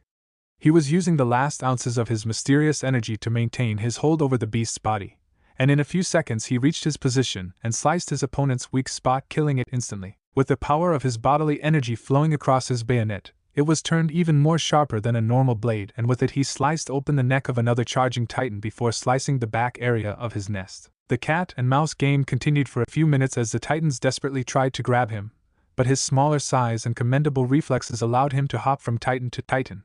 Using their close distances as an advantage, he quickly started killing them, as their giant bodies started dropping back towards the ground with a mighty roar. 7 of the 9 titans had been sent to the afterlife, when he coughed blood violently, and that momentary lapse was enough to allow a titan to send his hand to grab him. At the last moment he was successful in evading the capture attempt made by his enemy, but it didn't stop him from getting hit by the knuckles of the beast's hand that broke another series of his bones. While sailing towards a nearby tree, he threw his bayonet-affixed rifle and stabbed it straight into the neck of the second last titan, ending its life. As he crashed towards the ground, he saw the last titan approaching towards him with a thirsty look in his eyes. With no weapons left, and in his injured state, he could barely think of any options to defend himself from getting eaten. "You won't get me so easily," cursed Naruto, and made himself get back on his feet. With his arms and ribs broken, he knew running was the only option he had left. But there was only so much running he could do before the giant beast would catch up to him, until he noticed something. Without wasting a second, he made a run towards the body of one of the titans he killed, with his predator right on his heels. His stubborn attitude to fight till his last breath was the only thing that had made him survive this long against the titans. Hell, he had alone slaughtered 30 titans till now on his own, which itself was a record, one which he intended to boast in front of Kakashi. It actually made him chuckle despite the grim situation, as he dived into the flesh and gore of the dead beast. His pursuer had just arrived on the scene, and Naruto could see the titan could not see him as he was hiding within a mass of disgusting titan flesh and blood. It actually worked. They really can't see or smell me as long as I'm covered in a large amount of titan flesh and gore. Could this be a real weakness which these bastards have? Thought Naruto curiously. Whatever the case may be, he would have to wait till night in order to test his theory as he retreated back towards the walls. Either he would succeed or he would die trying, but no way in hell was he taking his own life. He had a hell of survival story to tell. Chapter 10. Legacy of Team 4. 5 days later, he could barely walk any further. Every part of his body hurt as hell. His legs were becoming so numb he was starting to believe he might just have lost them. His vision was so hazy that he could barely see a few feet ahead of him. His only hope were the frame of the large walls that seemed to be getting closer. He didn't know how he was going to get inside. There were still Titans on the outskirts, and all he had left was a single flare. Would the garrison forces even risk opening the gates for a single soldier who got left behind? But he had to do it. Humanity's survival was depending on it. The diary he was carrying in his hands was the key to so many questions. Only God knew how hard he had struggled to survive in the world outside the walls, deprived of sleep, food, continuously hunted by Titans. His clothes reeked of mud, Titan blood, and so much crap. His fair face had become red due to extreme environmental exposure he had endured.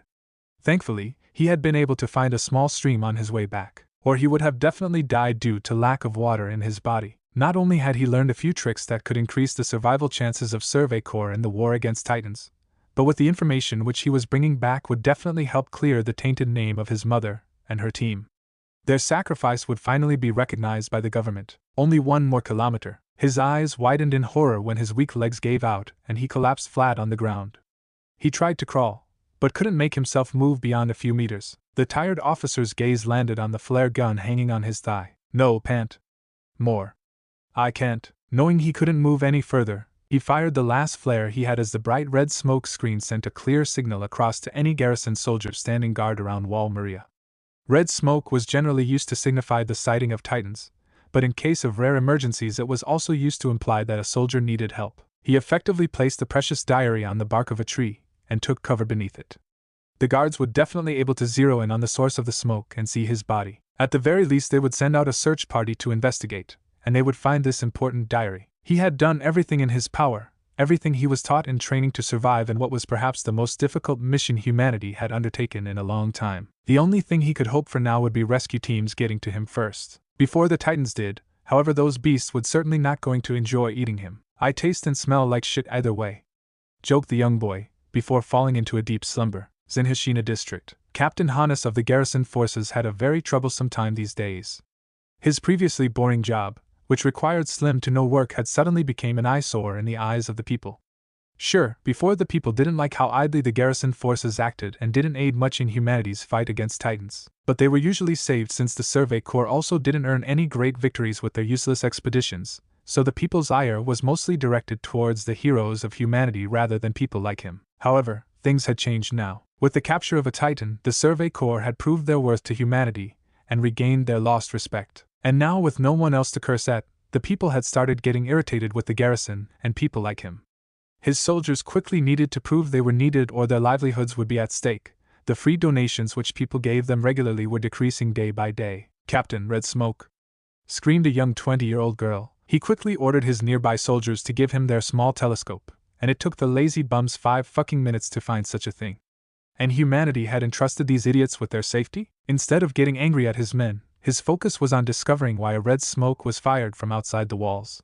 No Survey Corps soldiers had ventured out of the walls after their last successful mission. What the hell was going on? As he looked through the magnifying glass of his equipment, his eyes widened to the size of dinner plates when he saw a boy dressed in tattered military uniform lying unconscious in the shade of a tree. His face was covered by a mask, and it didn't take him a moment to recognize the boy as the Survey Corps lieutenant who had stayed behind to save his platoon. Bloody hell, that crazy bastard, said Hannes in shock. His own soldiers didn't realize why their leader was so shocked, but when they verified what he had seen they were simply stunned. Captain, there are Titans closing in on him.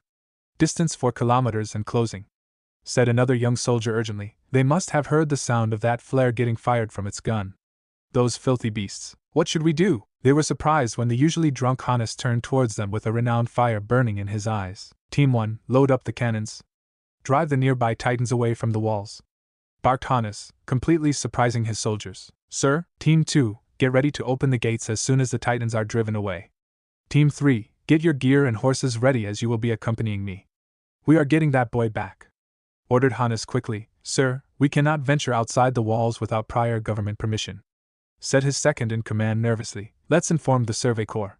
They'll figure out something to get one of their own back. Yeah, why should we risk our lives? Hannes never considered himself a brave man, but he was no coward either, and certainly not a traitor, and hearing such disrespectful comments from his fellow soldiers only made him believe that humanity was losing itself in these walls. That kid out there had risked everything he had in order to give these useless people a better future, and these fully trained soldiers didn't have the balls to rescue one of their comrades? Hell, They didn't even consider the boy as a fellow soldier only because he belonged to a different outfit. He knew making the lazy, selfish garrison soldiers agree on moral standards would be a futile effort. So he did the only thing which would get these assholes to move. You idiots, the people are already dissatisfied with us and cutting the donations they usually give us. If we don't do something to prove our worth, all of you will lose whatever little privileges you are enjoying right now. By saving the new hero of the people, we can get the public off our asses. Do you understand, morons? Asked Hannes angrily. The disappointed captain was relieved when realization dawned on the faces of his useless soldiers, and without wasting another second they moved to fulfill the orders assigned to them. His eyes turned towards the boy who was all alone and defenseless in enemy territory. I just hope this doesn't come to bite me back in the ass. Survey Corps Base. Kakashi silently opened the door to a room, and saw his childhood friend sitting idly near her window. The past few days had been the toughest time in their lives, and Colin was certainly not able to accept reality. The dead have no regrets, the survivors do. That was what Levi had said to him when he asked him to help Colin. But the captain had flatly refused and advised that she strengthened her heart. More friends of her would keep dying as long as they were a Survey Corps member. And one day she would too. He dare not say such a thing to Colin. If only Levi knew that women are different than men. Kakashi himself didn't know how was he supposed to help her, when he was also suffering from the death of his best friend. He didn't know what Naruto was to her. Did she feel responsible for him as he felt for the two of them? Did she have feelings for the blonde idiot? Or what was it? Probably he would never receive answers for these questions. Without further thinking, he stepped inside the room. A steaming bowl of ramen was in his hands, and he hoped providing the girl her favorite dish would help to some extent in getting her out of depression. Colin, eat this please, said Kakashi kindly, as he sat beside her on the bed. The masked boy saw her looking at him with her lifeless eyes for a moment before going back to her previous activity of staring at the vast open field through the window. Colin, I'm not hungry. Her reply was terse, voice cold. Naruto wouldn't want you to starve yourself. Since we work in the shadows, his name will probably not be remembered by the people after some time. That's why we must survive and fight for his dream. Remember him every day, said Kakashi soothingly, and gently grabbed her hand. Still, she remained unresponsive. Kakashi's own eyes reverted towards the ramen as memories of the three of them eating it came flooding back in his mind. He may have been a clueless idiot, but he was the kindest among us. Please do start living again, at least for his sake, requested Kakashi, and gave her one last smile before walking towards the exit. You're amazing, Kakashi.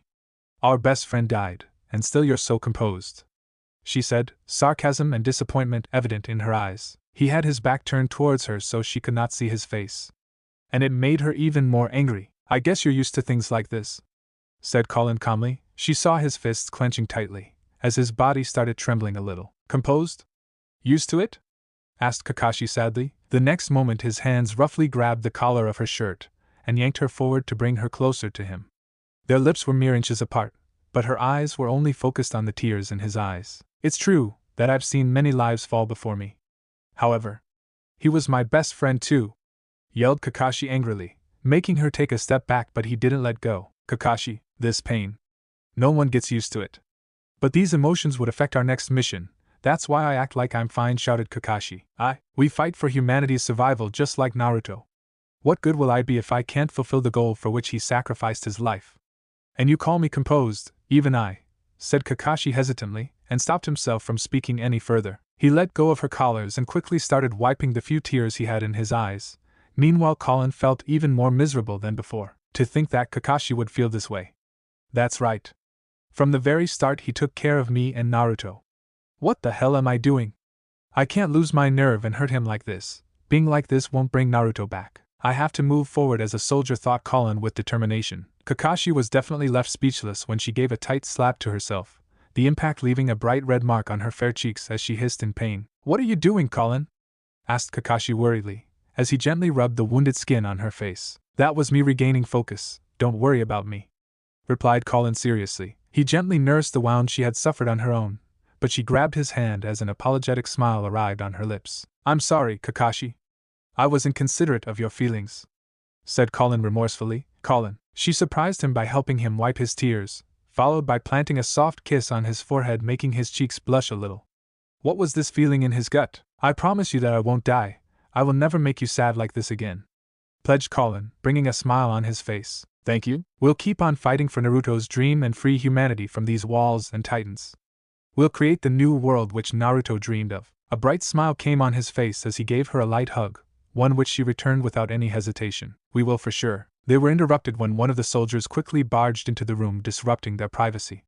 Colin was just about to scold the boy, when Kakashi raised his hand as he saw how harshly their comrade was panting. It could only be something urgent. New orders. You two have been ordered to go to Zingashina district right now, said the soldier tiredly. They both looked at each other, curious from this new development, but quickly ran out of the room in order to complete their orders. They were good soldiers, after all. A commotion had gathered around by the time they reached the border city. What the Survey Corps soldiers couldn't understand were the cocky smiles on the garrison soldiers' faces. Kakashi and Colin were only able to gather a small squad on such an urgent basis. Owen and Levi had been summoned to the capital to explain their actions behind capturing of a Titan, and what further plans they had. Hang Zoe was the acting commander currently, and it would be a cold day in hell before both of them decided to register themselves on her shit list. That woman was batshit crazy, so when she asked them to urgently go to Zingashina district they ran as if the death itself was after them. I wonder why the hell they even called us.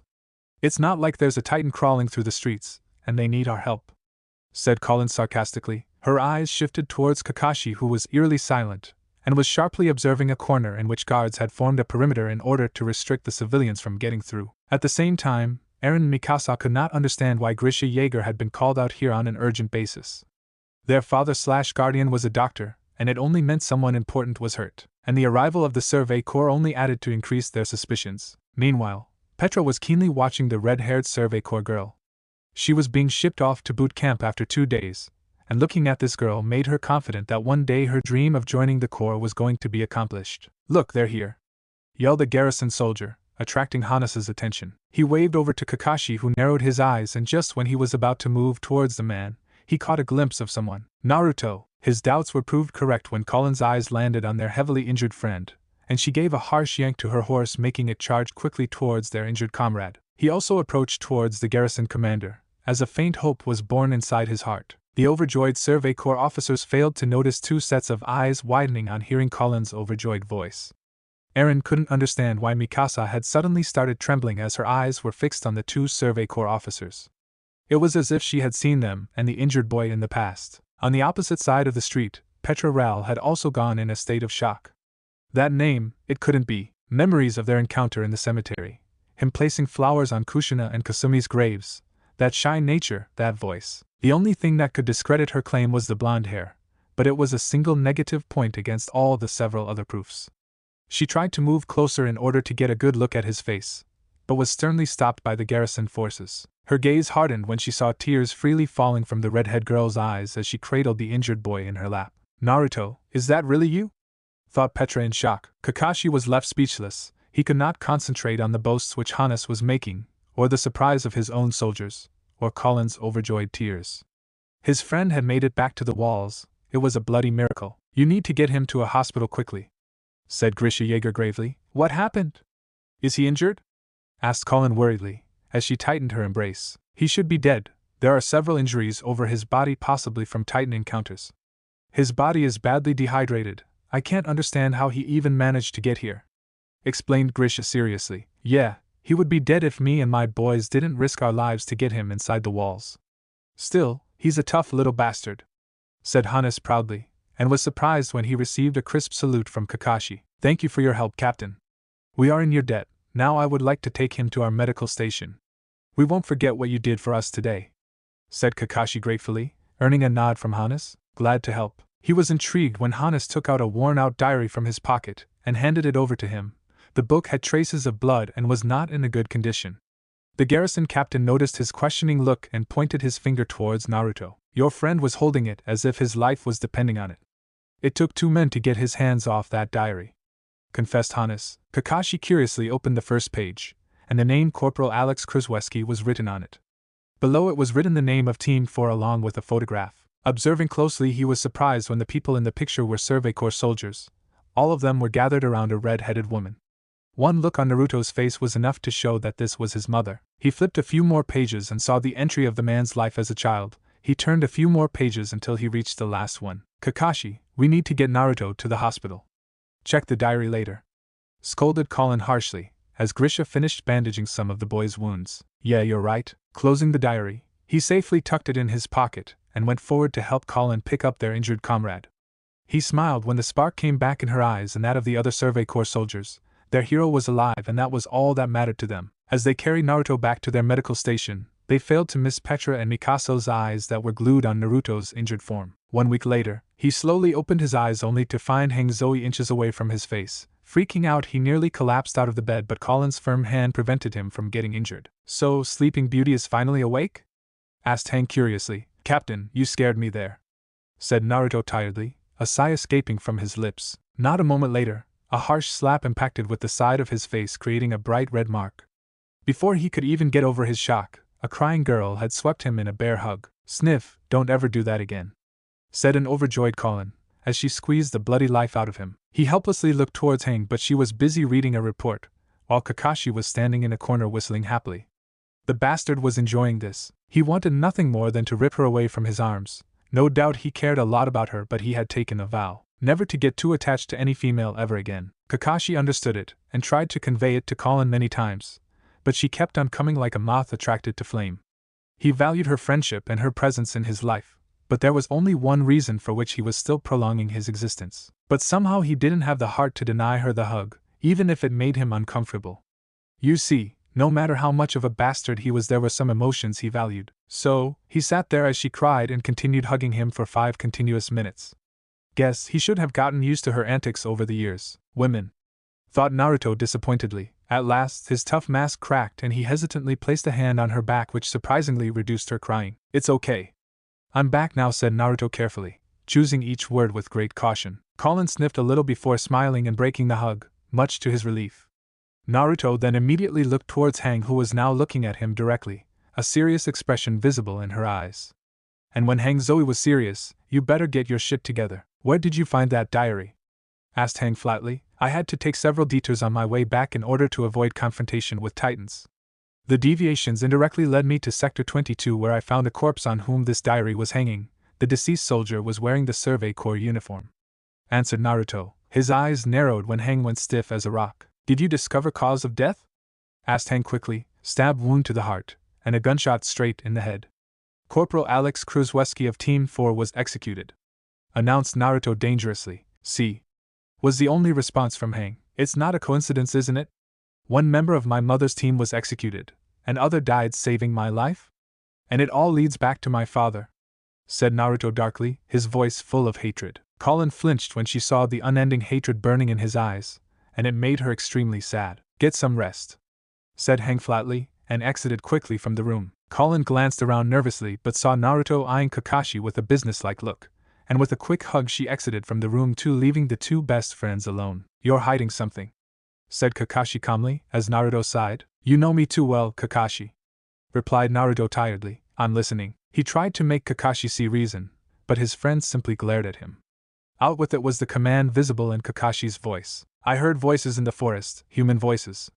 I think there are people beyond the walls," said Naruto hesitantly, and averted his eyes, fearing the way Kakashi would rebuke his claim. "I believe you." His eyes widened when Kakashi accepted his claim. The older boy still had the calm look in his eyes. "Kakashi, you told me your father killed your sister because she was an Uzumaki, and is holding your mother captive.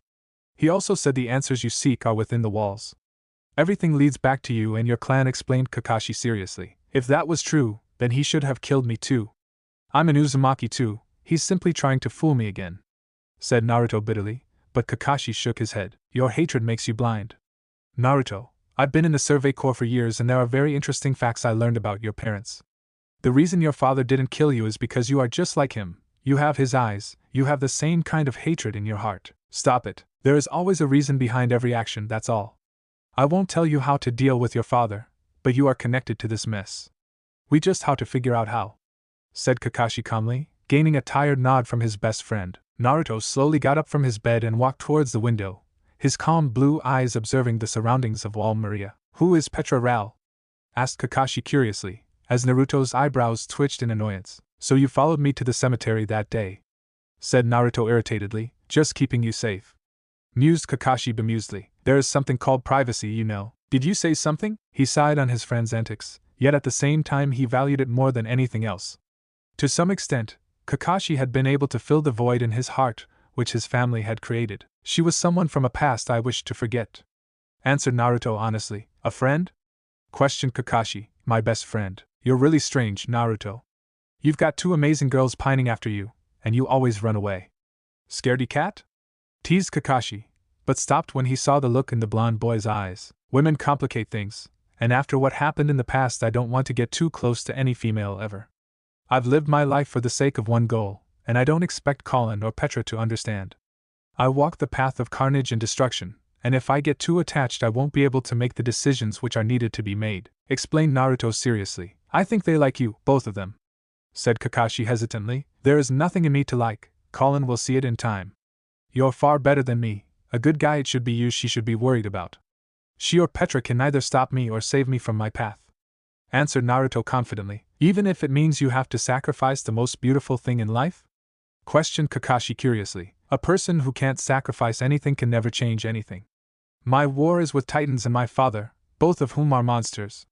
I saw it in Petra's eyes. She still remembers me, said Naruto confusedly. Girls love bad boys more than the good ones, said Kakashi wryly. Why? Girls think they can save them, or maybe they present a challenge. If they win or are able to change a bad boy, then girls think they are worth something. I don't know clearly, but I believe these are some of the reasons, suggested Kakashi. What if someone doesn't want to be saved? Asked Naruto silently, as Kakashi smiled. Then it makes the quest even more appealing. His answer brought an amused smile on Naruto's face, but it didn't last long as the boy's sharp eyes widened in horror. Kakashi froze in fear when his eyes landed on a giant titan more than 50 feet tall. The mighty creature was hovering over the walls of Zingashina district, his murderous eyes casting a dark shadow over the humans. Boom! The next second a violent earthquake shook every single building within Wall Maria, as several craters, people, debris flew in the air. Naruto's dark red eyes came to life, as he quickly jumped towards another window in the room. The curious soldiers of the Survey Corps who were casually sitting in the base's ground floor froze when they saw a commanding look in their recently healed leader's eyes. Second platoon, prepare for combat. The Titan invasion had just begun. Thanks a ton for watching, Shinobi Squad. I hope you had as much fun as I did putting this epic what if together.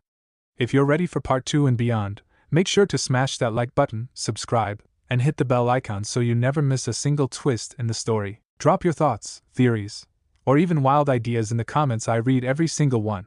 And hey, if you're craving more awesome Naruto content, go check out the other videos on the channel. I've got plenty of heat waiting for you. Until next time, stay sharp, stay awesome, and remember, even a shadow clone needs love.